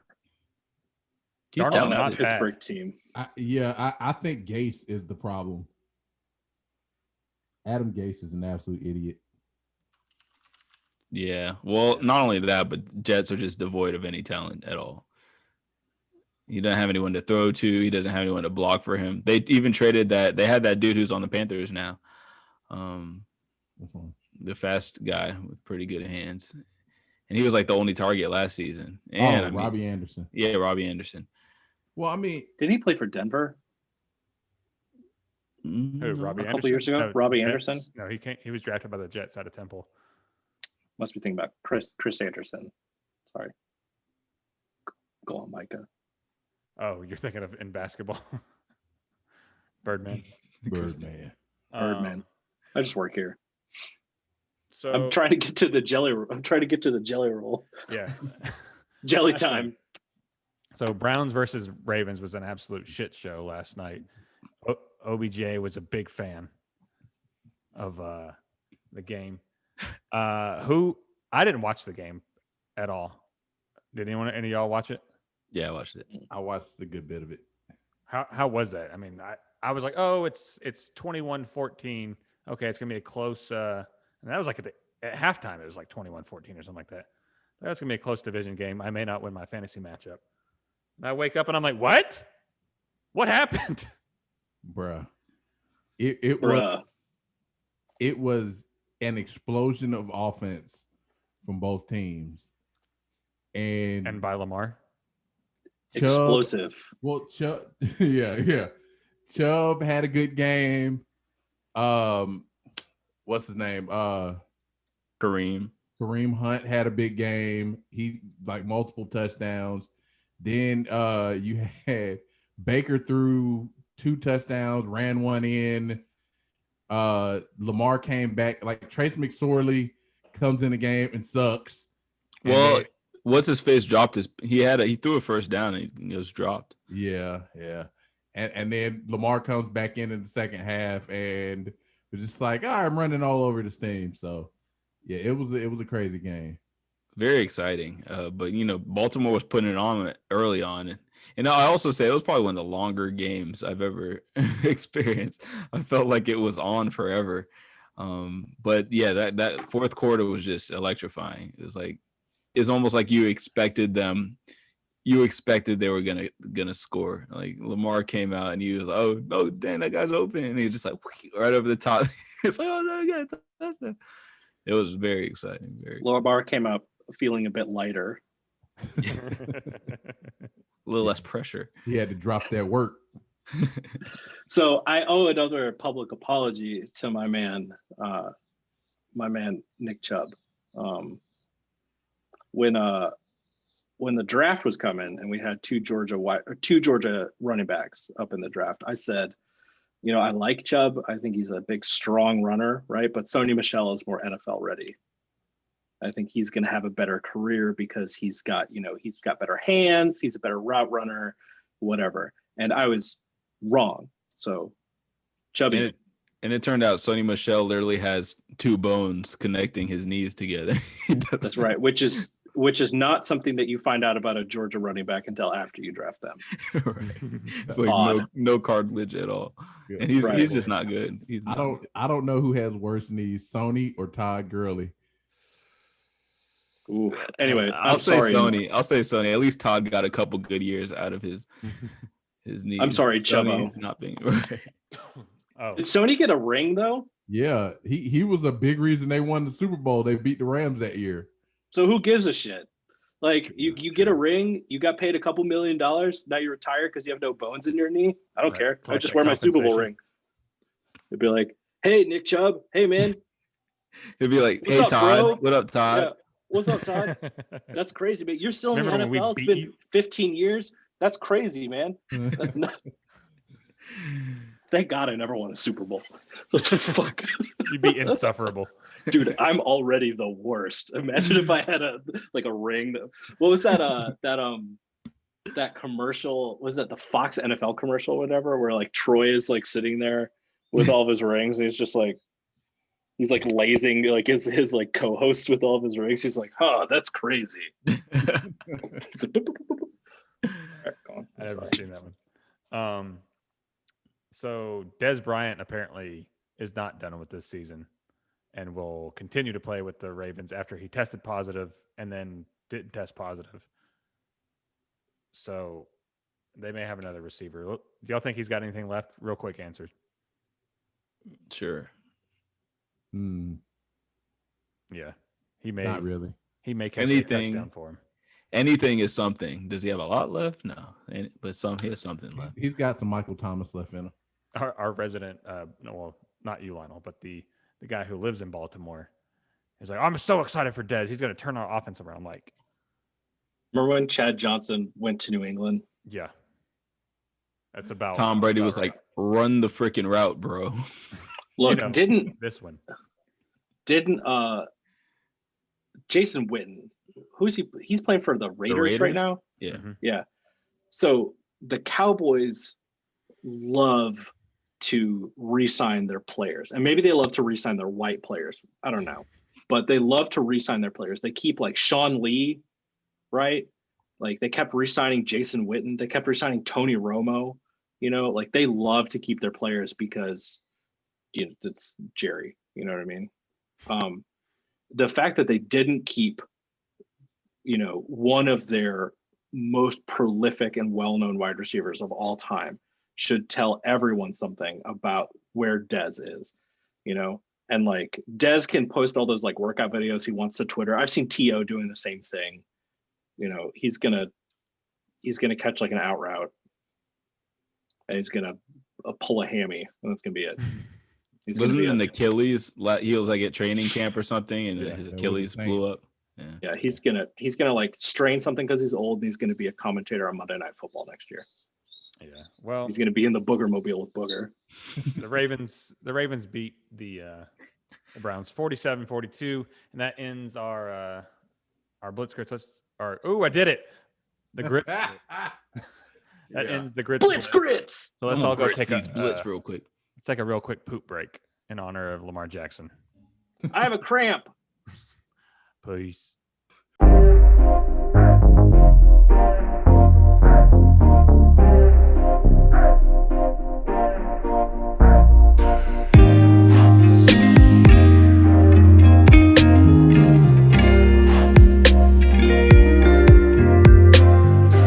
Let's roll that beautiful bean footage.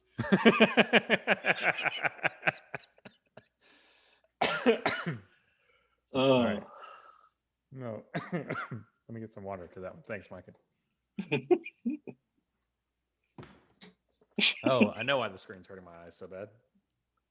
You don't got your blue blockers on? Look, Tucker. All right.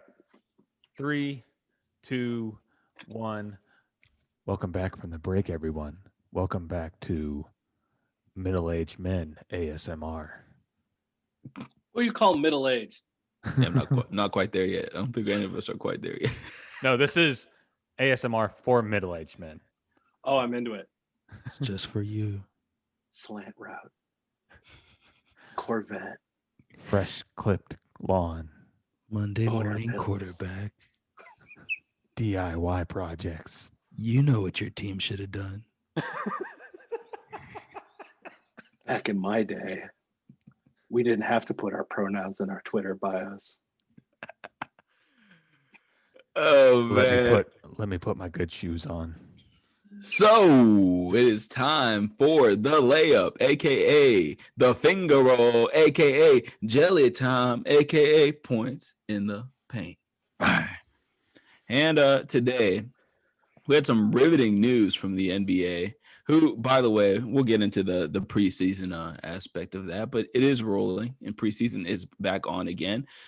But today it was announced that Giannis Gate is officially over.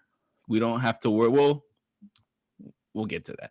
Giannis signed a 5-year extension for a lot of fucking money, $228 million in a Supermax deal. And I actually heard that because of COVID and everything that's going on, he actually missed out on about 20 extra million. Poor Giannis, right? Oh, man. Poor guy.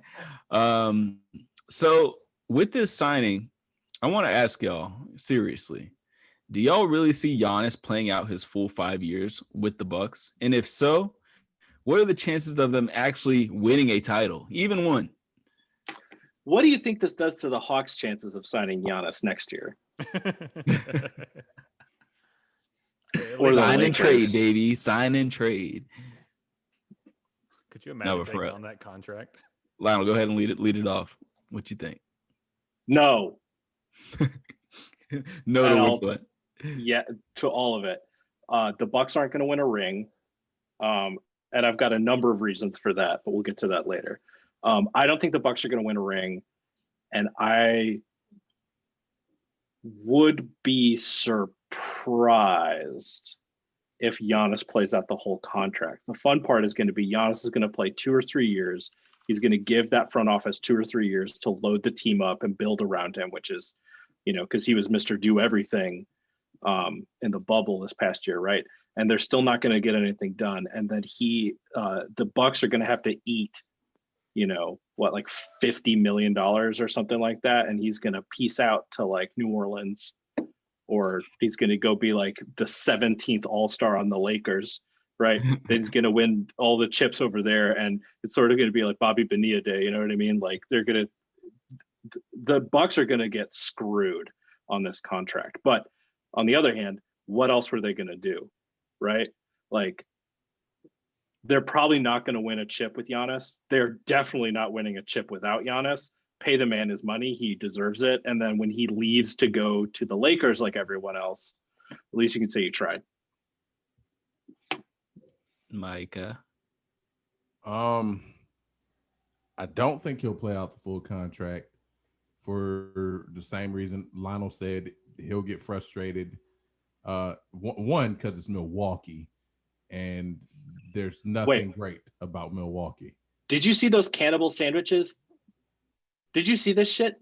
No. Y'all, okay, I'm sorry, Micah, but Wisconsin is fucking suspect because the FDA or some like state health program or something like that came out and said, hey, you guys eat these cannibal sandwiches, also known as like mammoth meat sandwiches or something, for Christmas.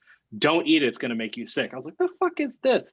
It is literally raw ground beef on a burger bun, and they eat it at Christmas. And like the FDA was like, please don't do that. Please don't eat that. You'll die. And people in the comments were like, you can't tell me what the fuck to do. So Giannis just signed a $225 million Supermax deal, 228, excuse me, respect on his name, in a state where people eat raw ground beef for Christmas. That man is out of here in 2 years. He's out. What's it called? Cannibal sandwich. I'll find the link. I'll send it to you. But now, so I'll drop it in the chat. I think, like I said, I think he'll get fed up because the team's not good enough. And if they do have a shot to win a championship, it's either going to be this year or next year. That window is going to close quickly. So, because you got Drew Holiday and he's not getting any younger. So if they don't win within the next 2 years, I think he's going to want out and want to be traded to, like he said, either the Lakers or like Golden State or something. So can I interest you in Magic City Wings? Wangs. Right. And coming to the Atlanta Hawks. Blue Will Lemon Peppers. Right. Got Blue Will Lemon Pepper. We'll make a Giannis Giannis garlic parmesan or something like that. No, the man is Greek. It's got to be like feta and some other shit. Souvlaki. Panko breads. Well, he's half Nigerian. A Giannis gyro. Could he make, Marco? Suya, some suya wings. I'm into it. A Giannis gyro sandwich. Will he stay with the Bucks? Yeah, I think he does. I think he wants all that money, but he also very recently started advertising for other superstars to join him in Milwaukee. So I mean, if he can attract them, good luck. I know a lot of people are going to be like, "Oh, Milwaukee, huh?" No, I'm good. Unless Giannis just balls the fuck out this season and people are like, okay, I've got to play with him. I can win with him. Like maybe James Harden goes up there. I don't know. You mean if like Drew balls out, or if Giannis always seems to ball out? No, I mean like if he takes it to another level, like making his teammates better. Because I mean, he's Why always would been you? Individually. Why would you what? Why would you ever go to Milwaukee when there are other teams? Like you wouldn't. Go to the Nets. It's New York. Go to the Knicks. It's New York. If you want to be cold, go to New York. Or Miami. Or I was about to say, go to Miami where it's warm year round. You got Jimmy Buckets and Pat Riley. Yeah. So Ryan, you said he's staying. You think they're going to win a title? No, hell no. Hell no. Coach Bud's never winning a title. Yeah, unfortunately for him. But I think that, your agent, I feel like agents always tell you get the money and we can worry about the location later on. Mm-hmm. So, but I will say that contract is going to make it really tough. It's the richest contract in NBA history, I think, at this point. It's going to make it really tough to move him. But, I mean, a team like Golden State would definitely go into the luxury tax. But, they might have to part with someone like Clay or, and I don't know. Draymond at like 33.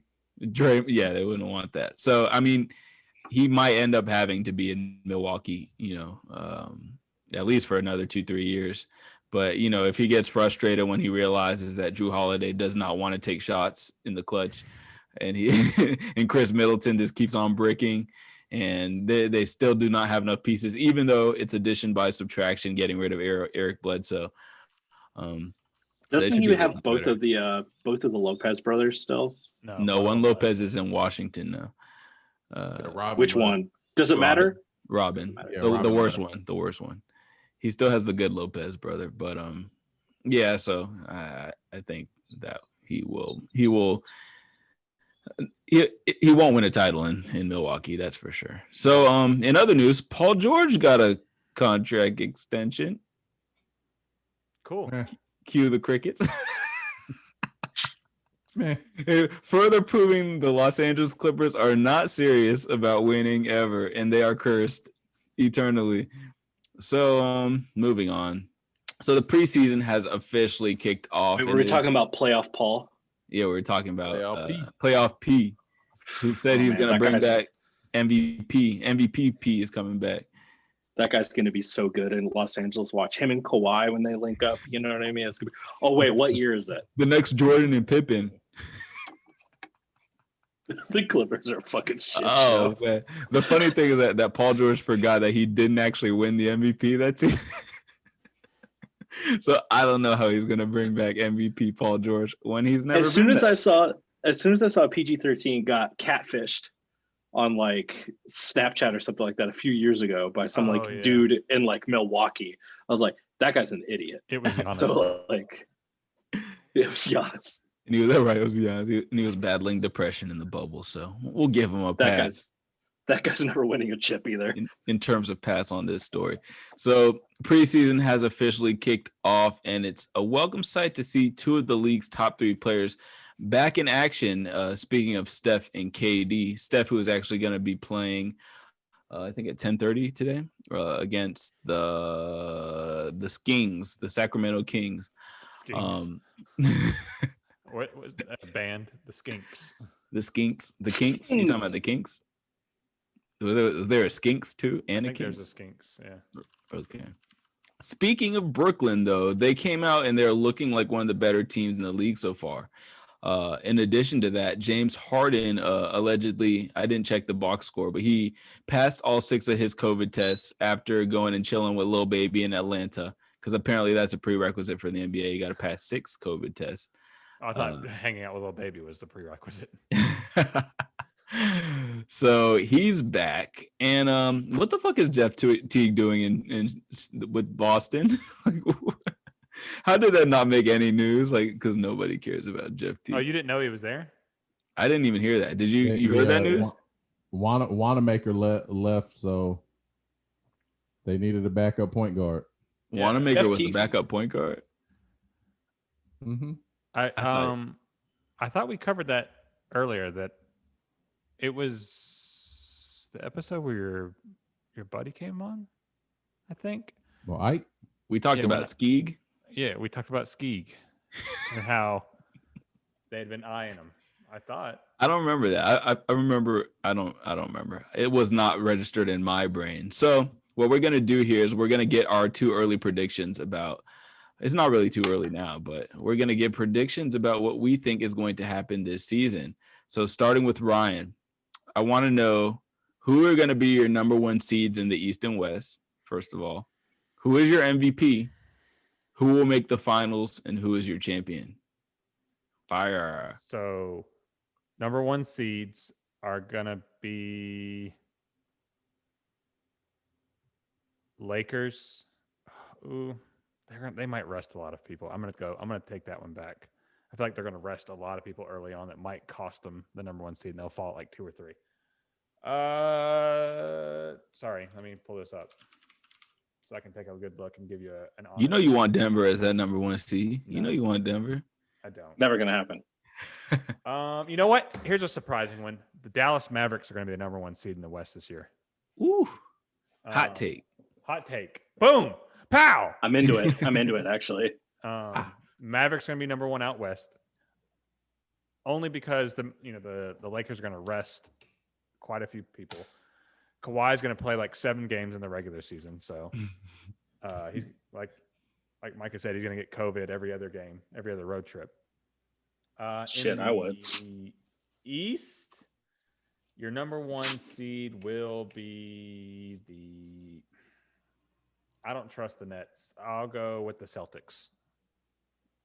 What was the other parts of the question? Your MVP, who makes the finals, and who's your champion? MVP of the league is going to be Luka. The finals are going to be Lakers versus the Mavs. You can't say that. You can't say that, Ryan. Lakers versus Mavs. Wait, how does this work? I want to pick the Celtics, but my heart's telling me that KD is going to go the fuck off in the playoffs. No, that team, not with Kyrie. The Celtics and Lakers. It's going to be a throwback. Champion. Because it's rigged. The Lakers. Micah. All right, so I say the number 1 seed in the West, of course. Well, no, I'm going to say the Nuggets are going to be the number 1 seed. See, there you go. They've been close enough. They've been close enough within the full seasons, and I think because the Lakers are going to rest some folks, and Kawhi is only going to play like a 10, 15 games this season to rest up for the playoffs. I think this is going to be their opportunity to get a number 1 seed. I think in the East, I think it'll be Milwaukee again to be the number 1 seed. So my MVP, KD.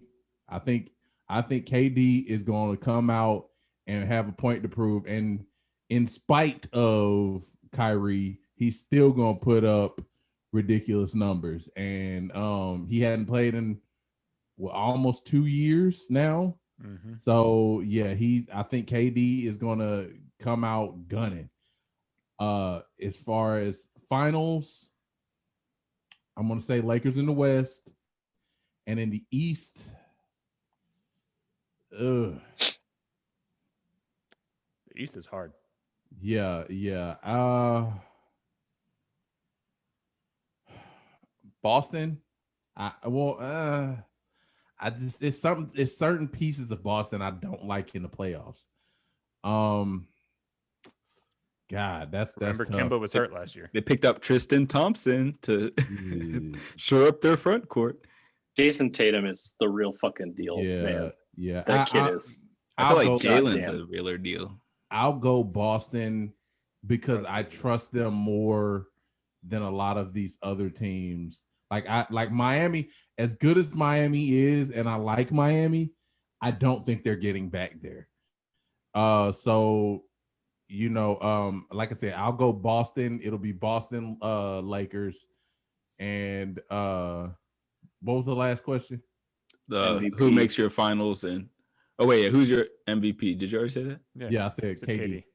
Okay, yeah. Oh yeah, that's right. The finals and your champion. Yeah. So you said Boston, LA, and then who's your champion? Yeah, Lakers repeat. Jesus. Lionel. So I liked what Ryan said about the number 1 seed in the West. That was actually what I was thinking before he said it, because I think it's a meaningless title. But because Ryan said the Mavs, I'm gonna go Phoenix Suns. with a surprise pick. I'm gonna take the Blazers. Ooh. I think the Blazers are gonna win a whole bunch of games during the regular season. It's not gonna mean anything. They added Robert Covington, so it's possible. That's what they needed. Well, I think Melo looks like he can put some points up, and Dame is a force of nature, and they're a pretty scrappy team. I don't think Golden State is going to be cohesive enough, and I don't think that they're going to. I think Steph's going to be on some game management, right? Some load management coming back. I think the Lakers are going to rest a bunch of people. I don't think it matters if Kawhi plays or not. Paul George is going to tank that team. So I really think it's going to be the Mavs, but I think the Blazers and the Nuggets both have a shot to get a meaningless first seed in the West. In the East, I'm going to put your first seed with the Brooklyn Nets. I'm going to say that the Nets win just a shit ton of games because the East is still not super, super good, and they're not good enough to not play hard for the whole season. But then the team chemistry falls apart in the playoffs, and they lose pretty early on to probably Milwaukee, and they don't make the finals. So it doesn't mean anything anyway. I'm going to say the finals are, because it's rigged, and we already did the Spoelstra versus LeBron finals this past year. It's going to be Boston because it's been a while since we have had Boston and LA in the finals. Your champion is going to be the Los Angeles Lakers, and your MVP will be LeBron James. That was a clean sweep for Lakers Boston. Jeez. So my number 1 from the East is going to be the Sixers. I think that them adding shooting and getting Doc Rivers is going to make them get a lot of regular season wins. And for the West, I'm going with the Nuggets just because, like you said, the Lakers are going to rest. The Clippers just aren't that good. They don't even have a point guard who's serviceable. They got Pat Beverly. They should have signed Westbrook. Right. They should have got Westbrook. They don't even have a point guard. And I don't think Dallas is ready yet to be a number 1 seed. I think they'll be top 4, but I don't know if they're going to be good enough to get a number 1 seed. My MVP, I would go KD, but I think KD is coming off an Achilles injury. He's definitely going to get a lot of load management. So he's not going to play enough games to get an MVP. But this is probably not going to happen, but I hope.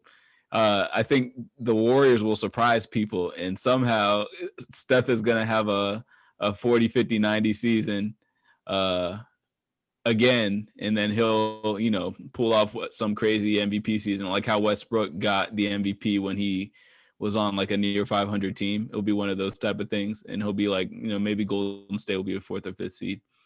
And then are you Drake? Am I Drake? I didn't say anything about Fred VanVleet. No, because he's got Steph Curry's number tattooed on his arm.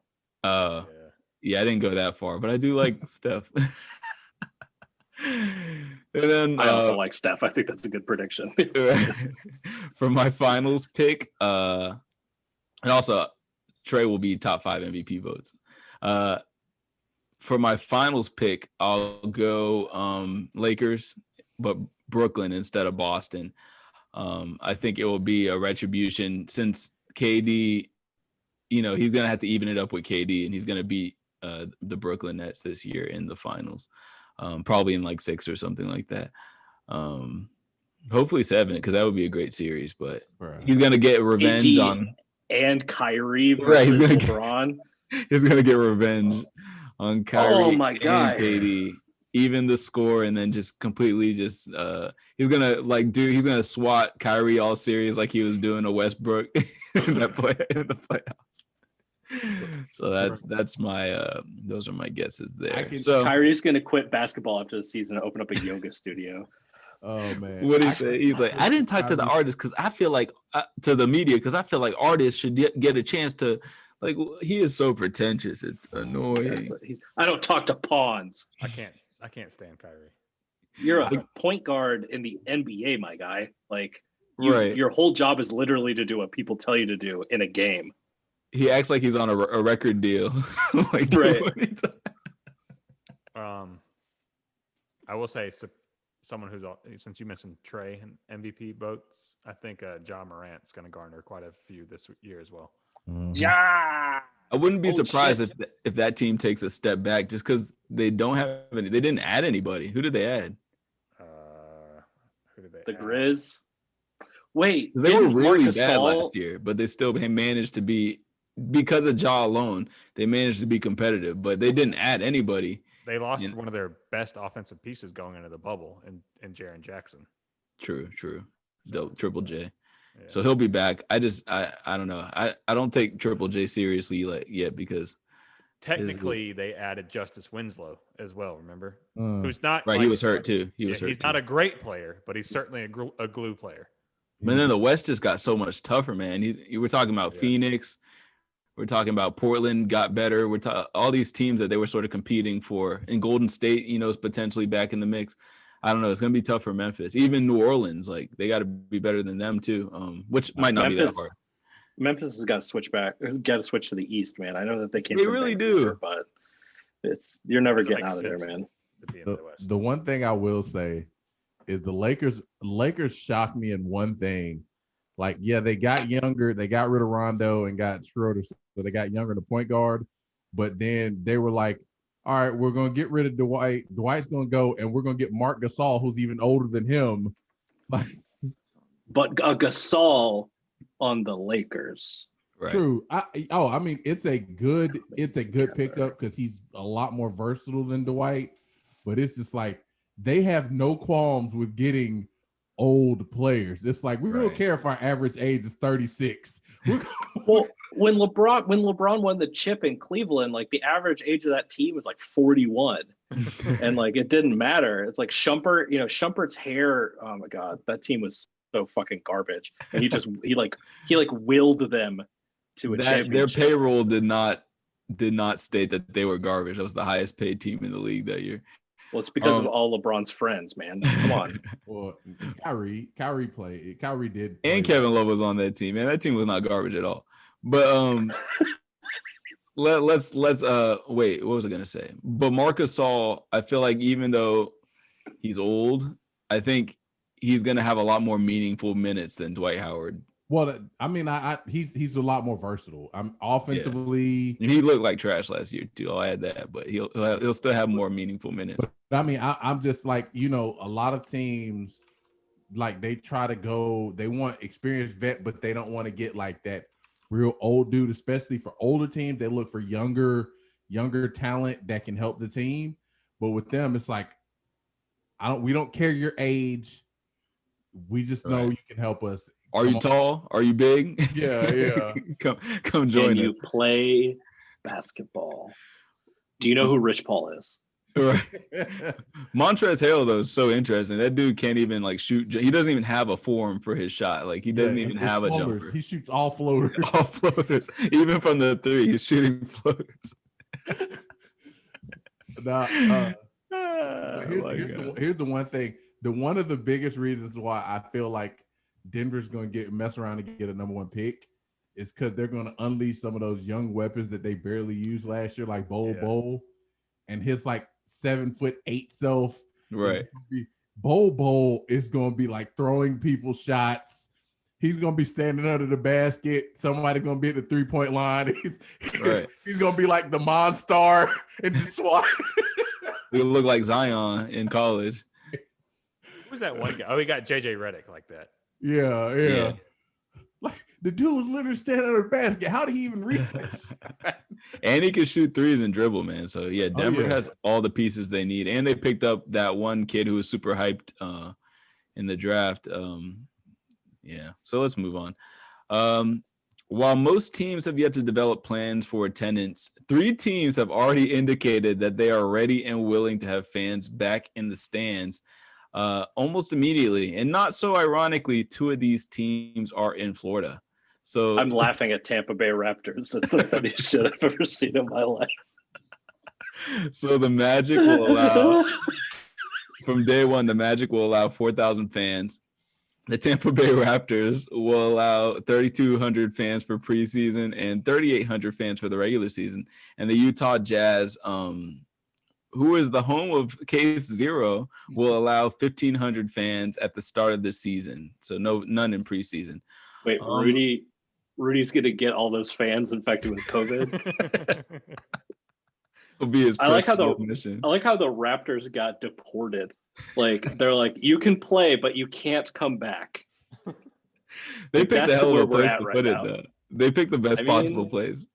They know that if we've got a bubble again, they want to be down the street. You know what I mean? But they don't want to be in Orlando. Right. Because Tampa Bay is a nice place to be. According to Tom as well, he's never going back to the Northeast. Tampa Tom. So just we'll start with Micah because I've started everywhere else so far. What are your general opinions on this? And do you think these teams are jumping the gun? As far as just attendance? Yeah, like why are they so quick to try to get these fans back in the building when literally no other, like pretty much 70% of the other teams don't even have a plan yet? Well, I mean, revenue, bro. I mean, look at that. All 3 of these teams, Orlando, Tampa, or all 3 of the areas are areas where teams typically struggle to have revenue, bring in revenue. So, while you want to keep your fans safe, you still gotta bring in some of the fan money. It's like, you can't just rely all on TV money. I mean, owners, it's the same reason they didn't push the league back to January for those bubble teams, is because it's like, all right, we can lose too much money by doing that. And we're getting in the way of the Olympics. They don't want to do that. Yeah. But I mean, to me, it's all about the money. That's really what it is. If it ain't about the money. Lionel, what do you think about this? So I saw a study out of South Korea. Did I talk about this already? COVID transmission 5 minutes within 20 feet indoors if both parties aren't wearing masks. 20 feet, 5 minutes. Explain that. So if you're within 20 feet of somebody without a mask, within 5 minutes, you can airborne transmit COVID. Yeah, being inside is the dumbest shit you can do right now. Being inside with other people is the dumbest shit you can do right now. And of course, Florida, like I would be surprised if the Raptors are allowed to come back after doing this. Like Justin Trudeau is going to look at this. It's just going to be like, are you kidding me? No, never. You went to Florida of all places? We'll take Memphis back. They just started a new team and called them the Raptors and make the Tampa Bay Hornets. Let's take the Hornets from Charlotte again. Yeah. Yeah, man. I think it's a dumb idea. I understand why they're doing it. And it should tell you that Florida and Utah are 2 of the places that are run by the most conservative and ethically questionable administrations in the country. Do what you want, but I'm not going to a fucking NBA game right now. That's very dumb. Also, I have a big 4K TV, so I'm straight. League pass. That's the best place to watch. Ryan, what do you think about this? I mean, they both said it all. I don't really need to repeat it. And by the way, HD.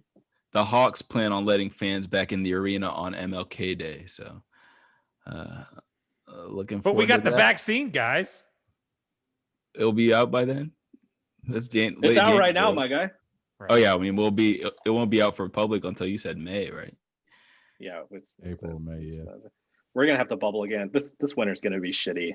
Just buckle up. It's already shitty. All right, so just another news. I don't have to really comment on this. Well, I'll ask you just a quick question. So LiAngelo Ball has been cut from the NBA, from the Detroit Pistons after logging 0 minutes in the NBA. LaMelo in his first couple games, he just looked like a taller Lonzo with limited offensive abilities. I guess when he can't pull up from the half court line, he finds it hard to get his shot off. And Lonzo is just Lonzo. So have the Ball's family dreams been crushed of ever teaming up on a single team and winning a championship with LeVar Ball as the coach? Anybody? Yes. I took care of it, guys. I'm sorry. Yeah, no, Done. you're Moving on. good. You're good. Oh man, poor LiAngelo, man. He couldn't even get a shot up. He was always the one that LeVar was always just like, and LiAngelo. Like it was like, you know, Lonzo was like, this is how I start my plan, right? But LaMelo was like, he was the one that was going to get it done. And then they're like, oh, and LiAngelo. I had to Google I Googled LiAngelo last week. I'm really glad that you talked about this. Because I was like, LaMelo, there was another one. Who the fuck is that guy? And I pulled it up. China. The one Trump had to get out of China. Yeah, Wow. man. No, the fact that LeVar got 2 of his kids into the NBA and had made sneakers for a while just goes to show that he will probably run for president and win in like 8 years because he's that kind of con artist. I'll say this one thing.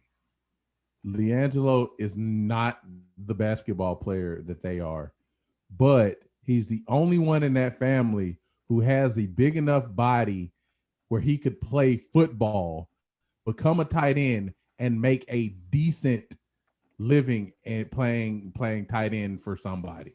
And then every time he's on the field, the announcers will talk about how he used to play basketball and now he's a tight end.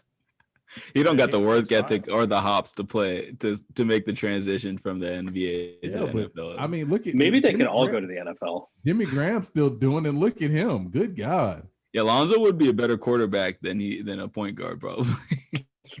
I don't know, because he would still have to throw a ball. True. And he'd do that little knock-kneed thing. But yeah, it's a shame. The best jumper in the Ball family could not make it in the NBA. That's sad. Good riddance. Well, anyway, so as we come to the end of this, just want to talk a little bit about the Hawks. We've been able to see 2 preseason games with the Hawks so far. The first game, they started Bogdanovich. The offense, quick as I suspected, I feel like if you start Trey and Bogdanovich, you're going to quickly find that all your games you're going to be down by 20 points very quickly. And that is exactly what happened. But we clawed our way back into that game just because Hunter had an amazing game and Gallinari off the bench had an amazing game. The second game, we switched the lineup, went with the Herter in the starting lineup. He's still, it's a better defensive thing. He's still on a team. He's still on the team. So it's a better defensive unit. And I feel like starting games, you got to go defensive.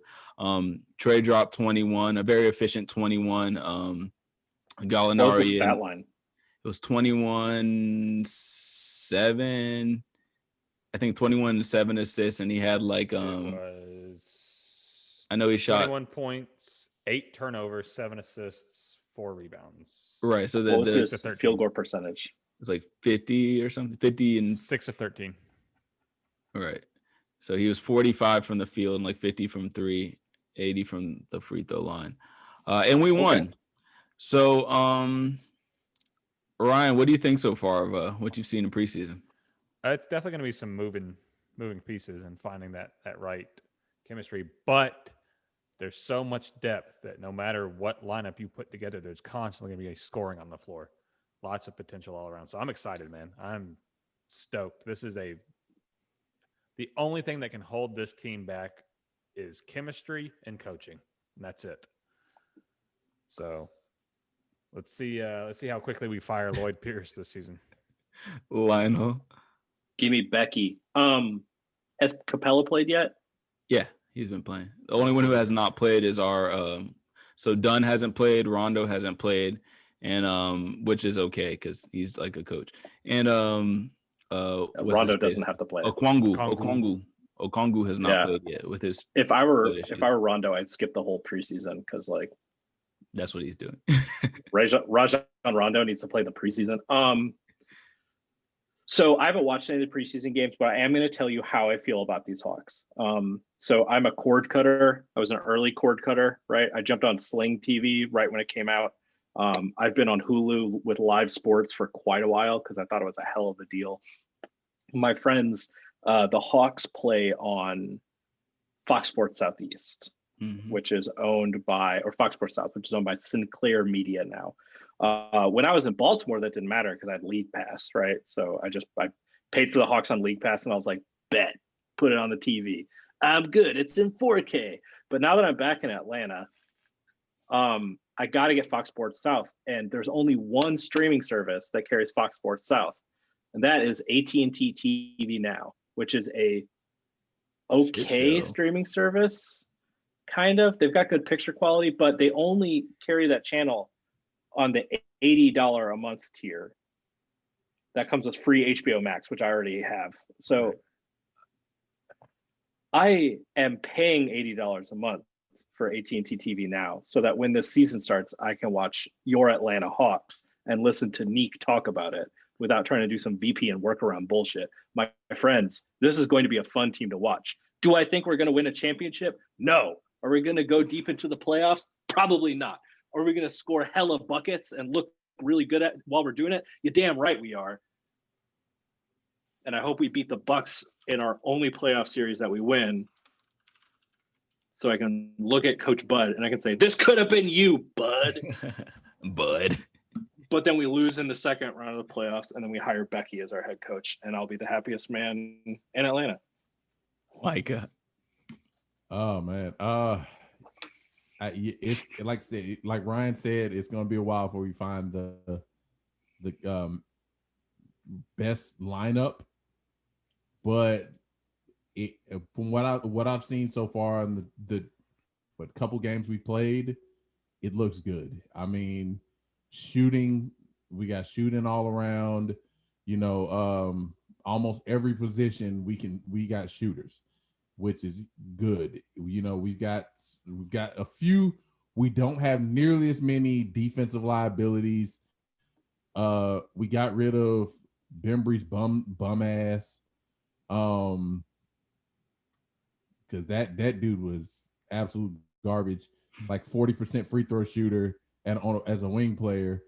I mean, I really, really am excited about this team. I used to get excited about the Falcons, and it's been a while since I've truly been excited about the Hawks, but I am probably more excited about the Hawks this year than almost any like Falcons team that I can remember. And that's saying something. I don't think they'll win the championship, but this is so much. There's so much talent on this team. I really am really loving to see where they're going to go.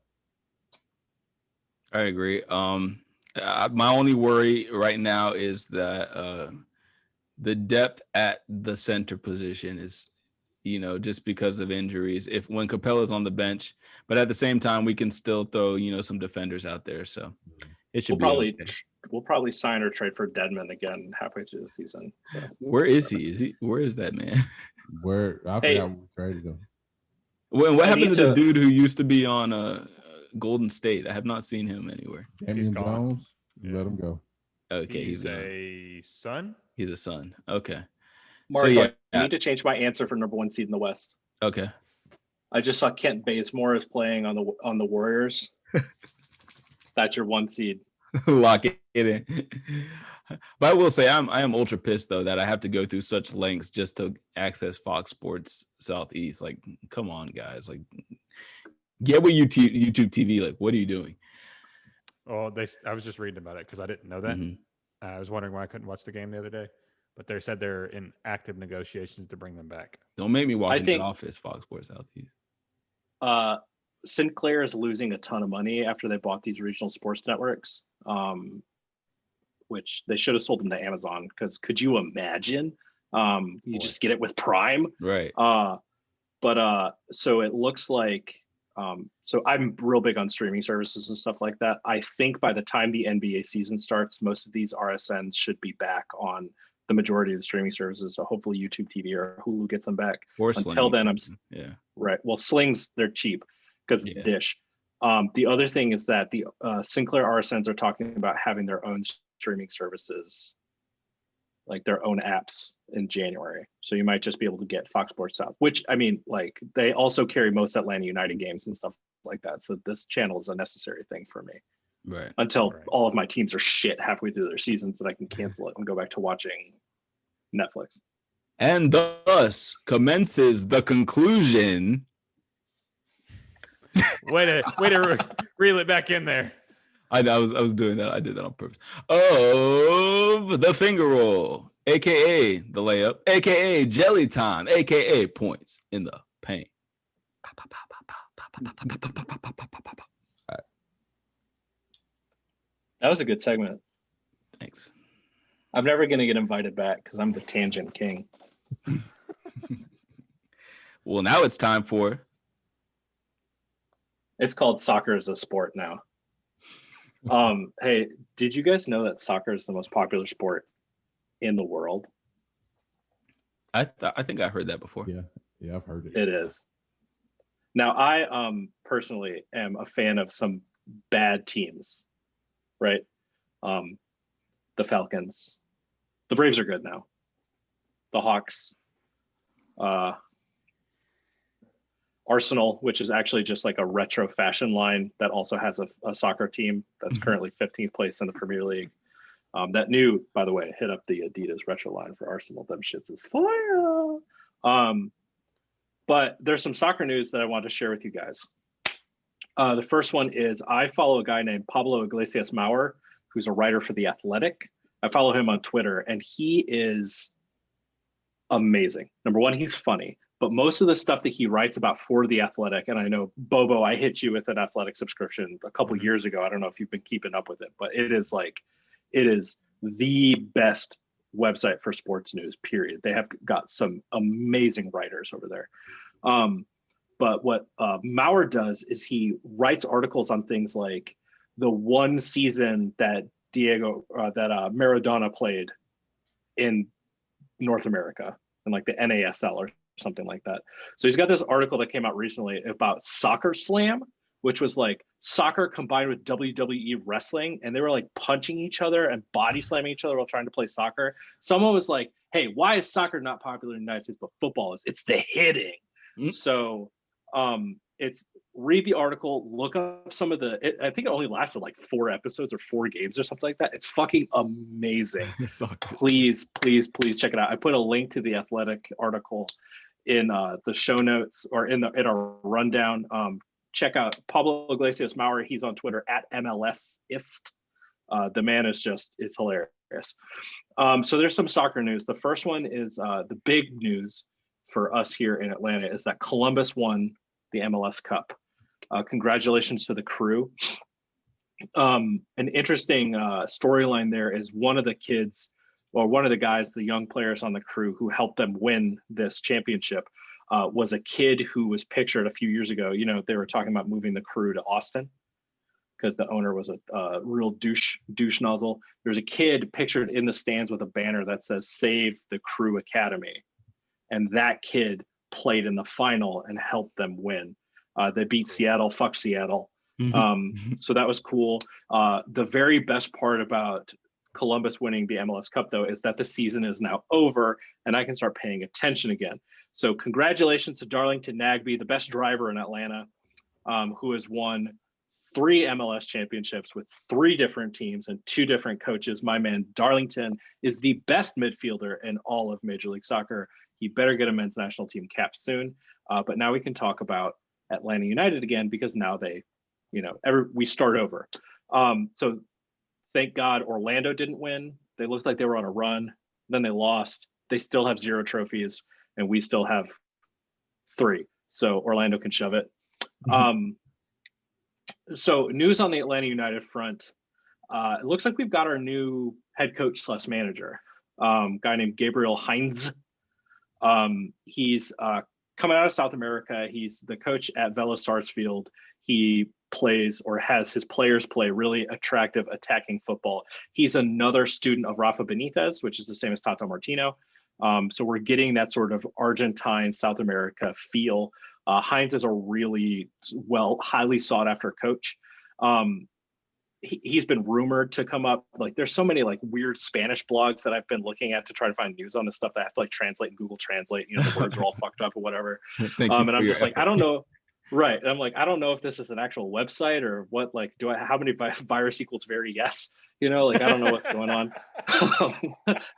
I really hoped I would get Ryan with that one. My face was a broken JPEG.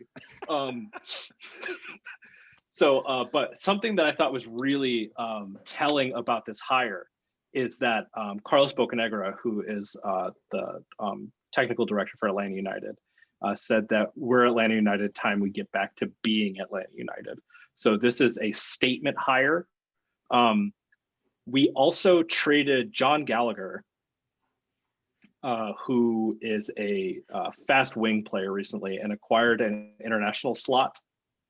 And it looks like we might be paying down Marcelino Moreno's contract to make us have an international DP spot. So it looks like our new manager from Sarsfield might bring an Argentine player with him in the midfield. It looks like a defensive midfielder. If there's more, a number 6, sort of like a Nagby role, if there's more developments there, I will let you know. The other thing about the Atlanta United, Carlos and I were just talking about this. We were texting. I was like, oh my God, the 2019 CONCACAF Champions League starts again. Or I guess the 2020, like whatever last year's version was. Are we still in it? Are we in it? Yeah, we lost the first leg to Club America 3-0 in February. And now we're playing the second leg almost a year later. So okay. Carlos, I was like, why isn't this over yet? Right? I'm fucking miserable right now. So we play tomorrow night. Stephen Glass is going to be coaching. Eric Lopez is probably going to feature. Mo Adams and Antoine Walks didn't travel. It looks like they've got some injury. And Moreno and Jurgen Damm are also probably going to be limited. So it's going to be interesting to see what Eric Lopez could do on the wing. The trade of John Gallagher says to me that we don't have a lot of wing players on the left, which is where Gallagher liked to play it. So I would not bet on Barco going during this winter transfer window. I would think that we hold on to him until the summer, but under a South American coach, Barco should be playing at a high level, and then we can get the fuck rid of him and get some money, and he can go have sex with one of his teammates' girlfriends or something like that over in Europe. So I've got my last bullet point here. So go ahead and watch this game tomorrow. Club America have been awful the first half of their season. So I don't know if you know anything about Liga MX, but they play an Apertura and a Clausura, right? So they play 2 halves of the season. And you have a champion of the opening half and you have a champion of the closing half. And at the end of the season, those 2 champions play each other. And that's how you get your champion. But you have a winter break. So Club America is actually on a winter break. And that's what makes CONCACAF Champions League so bullshit for MLS teams, is that they're in their preseason. And the Liga MX clubs have played half of a regular season. Disadvantage. Right? But Club America has had an absolute disaster of a season. So they could either be wounded and, whatever, or they could be out for blood. We still won't have Joseph Martinez. We're probably we have to score four goals at least. We have to win like 4-0, right? To win this tie. I hope we lose 10-0 and the season can just be fucking over and I can stop talking about it. Is that one kid that we signed last or a couple weeks ago going to be playing? Potentially. Okay. But my last bullet point is that I have a shit post for the segment for the end. And it's that, okay, so CONCACAF Champions League berths are based on who wins trophies, right? The top Canadian team, the best performing Canadian team gets an invite. Whoever wins the Canada Cup, right? The MLS champion gets an invite. And the US Open Cup winner gets an invite. Well, friends, there was no US Open Cup championship this year because of COVID. And the last winners of the US Open Cup were your Atlanta United. So CONCACAF decided to just give Atlanta United that last berth for the 2021 CONCACAF Champions League. That's right, friends. Your Atlanta United, who missed the playoffs this last year, will still be in the Champions League. Earned, never given. My last little bit of soccer news, there is some rumors of MLS and Liga MX are in advanced talks to merge the two leagues to make a North American Super League for a professional league. Okay. This makes sense because 4 of the top performing games in television in North America were Liga MX games. So on the one hand, MLS teams are going to get fucking rocked if we have to play Liga MX half of the season. On the other hand, if we adopt Liga MX's salary rules and spending rules, Atlanta United is a richer club as far as just raw money and ticket sales than a lot of the Liga MX clubs. We could be just Be the Yankees. right, because we have 75. We can get 75,000 people in that stadium once COVID's gone, right? So there's the potential that Atlanta United becomes like an actual super team. But at the same time, that would mean that probably teams like Minnesota and Kansas City go away because they will never win. I'm cool with that. I'm good with that. That's everything I have to say about soccer. Fuck you guys for not having a soccer segment while I've been gone. Like I said, I was about to say something about that one kid, but then I forgot. What's his name? What's his name? Who? I don't know who you're talking about. So hold on, man. He got signed. No, don't do it. Don't do it. Let's keep it rolling. Okay. But before we get to the shout outs, I just want to say the Cleveland Indians have committed to changing. Wait, Micah, do you want to say this? No, go ahead. The Cleveland Micah, that's your segment. The squeeze play. The Cleveland Indians have committed to changing their name, and I just want to give my bid for the Cleveland LeBrons. That will be the best name that they could definitely come up with. So I'm just putting out there for the Cleveland Indians. That should be your name. If not, maybe the Rockers or something. But time for shout outs. Who's got any shout outs? I've got one actually. Now that I'm back on it, and Mike has been doing it here with me. Shout out to Effect Fitness, man.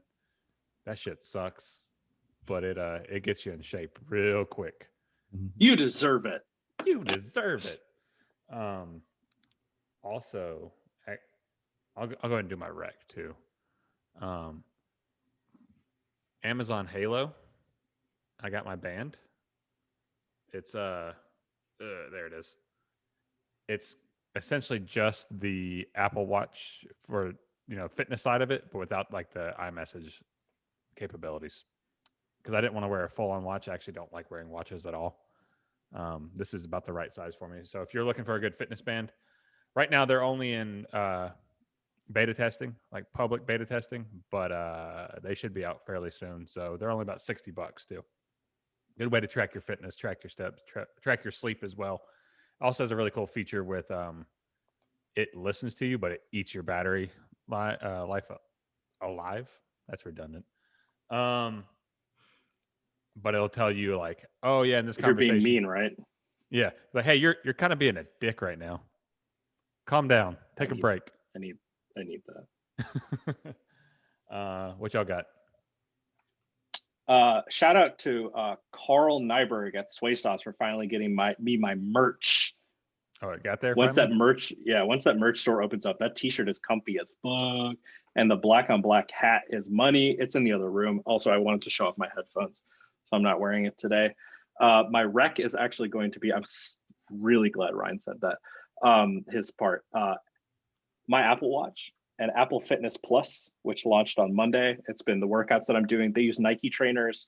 You can do it from your phone, your iPad, your Apple TV, and it integrates all of the metrics from your watch into the presentation on your TV. So you get your heart rate, you get your calories burned, and it does all of that without selling any of your personal information to Amazon and being fucking creepy. So if you're not a scrub. Anyway, I did it. I did a strength training yesterday and it whooped my ass and I had trouble sitting down on the toilet after I did it because there was a lot of legs. So That's my encouragement. I'm glad that we both picked some fitness stuff though, Ryan. It says, we're in our middle age, but we're still taking care of ourselves. Boy, I did my my first body scan with this thing too, and I was like, right? No, I gotta work out more. So I was like, time to do 2-a-days on Monday and Friday.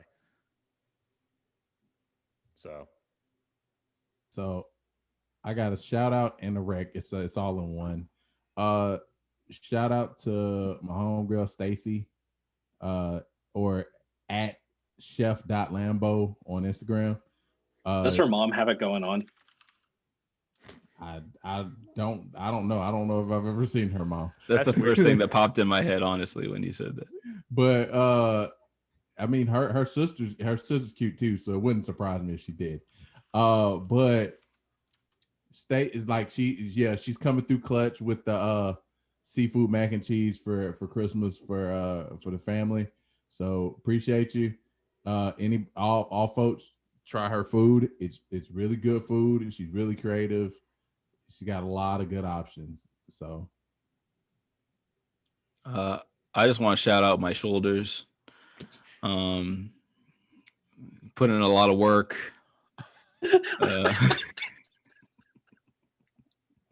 Carry a lot of load.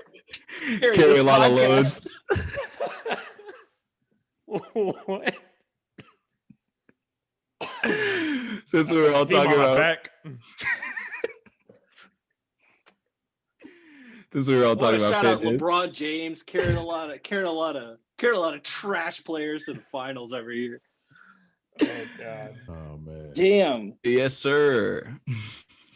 Gotta shout out my broad shoulders for carrying this weak ass team. Shout out my jawline.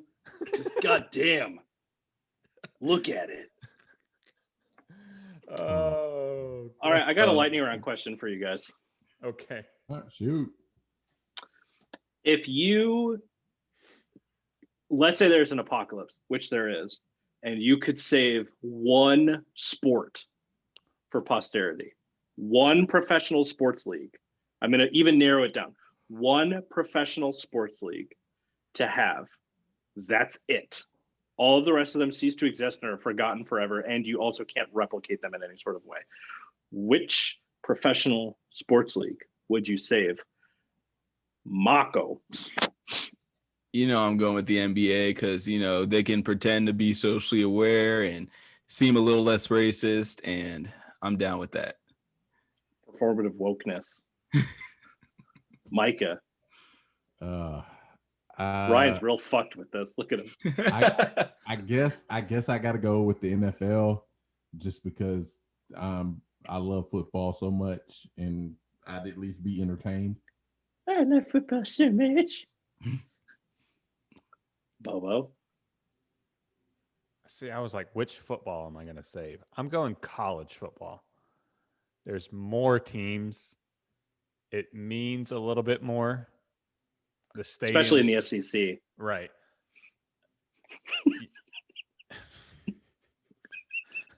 I said right, and then I was like, oh, I get it.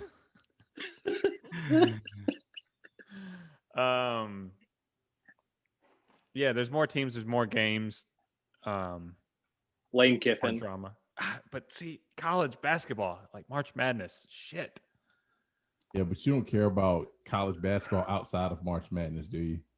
I mean, I watch a lot of my Florida State teams. So many of those kids in college freaking suck. Yeah, man. That's the thing, though. That college, like, you see a huge talent gap between like the top teams in college basketball and the second tier. Football, it's a little harder to notice, but it's there for sure. But you can still get crazy games like Coastal Carolina and BYU Right. the other week. That game was fucking bonkers. Yeah. And like, who gives a shit about them, right? I'll go college football. If you had asked me which football to keep, it would have been college football easy. When we were talking about Navy earlier, in my last NCAA dynasty that I had, it was always me versus Navy in the national championship. And I was trying to figure out how the computer made Navy that good. I was like, what the fuck? So I know a lot of you probably expect me to say the Premier League. But I'm not. I'm going to say the National Basketball Association. And I'll tell you why. No other sports exist, right? The NBA eats up calendar from October until June. There are a ton of games, right? But there aren't too many games. So there are a bunch of games that I'll pay attention to because there's only one sport. But there aren't so many games like baseball where I'm going to watch it and just be like, what the fuck? I don't have to worry about the Red Sox, right? There aren't any teams in the NBA that I absolutely hate and detest. But there's a bunch of teams that I like to watch lose because it's funny, like the Knicks. And also, you get to see individual displays of athleticism that otherwise you don't get in team sports, right? Like, there's so much. It's like the NBA is the perfect team Olympic sport because you have single players that can do so much. But mostly it's because it eats up so much of the calendar, and it's all during the winter when my seasonal depression comes out and meets my regular depression and becomes best friends. And I need the sports during that. So, Marco, I'm with you. The NBA. I'm changing my answer for your reason. Fuck you. Your reason was much better than mine. Oh, okay, good. I thought you were changing because I said the NBA, and I was No. Oh, Lionel's on my team? Nah, I'm good. I'm done. Cool. That wraps up this episode. Stay tuned for those. I'm going to try and get this episode edited and out by tomorrow, but I should be in the office, so look for it late evening. Stay tuned or tune in this Thursday for a very special episode where we have, I'm not going to give you any names. You have to tune in for that, but he's a former 5-star recruit for a major college football program. And this isn't like, previous, 10 years. He's still in college football. He just transferred. He's going to have a lot to say about a program that is going through it right now. Have a lot of controversy with it. He just went through the transfer portal, so he'll be able to tell us a little bit about that. And he just committed. So is it Florida State? Yes, he is a former Florida State player. Now you're gonna have to tell me who it is too, man. So. Yeah, I'm gonna tell y'all. I'll tell y'all in the chat or right after this. Can you do it? Can you do it live? Yeah, I can. We can do it live. All right. Or maybe I'll just give you the link to it. Hide it, and then let you just view it because the anticipation is building. Because now I'm like super into this. Like, you did a really good job selling that. Like, I'm like on the edge of my seat right now. Hold on. So yeah. Oh, back up, Lionel. Back up. You guys like my mustache? I like your AirPod Maxes. That's what I like. Noticed. They look so comfortable. Is that what those are? That's a Apple product?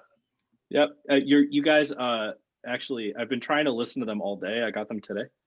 I've been trying to listen to them all day, but my kids have been like completely like just ruining my day as far as like needing me right when I'm like, I'm going to sit down and listen to some Notorious B.I.G. So you guys are actually the first thing that I've listened to on these. So you should feel blessed to that.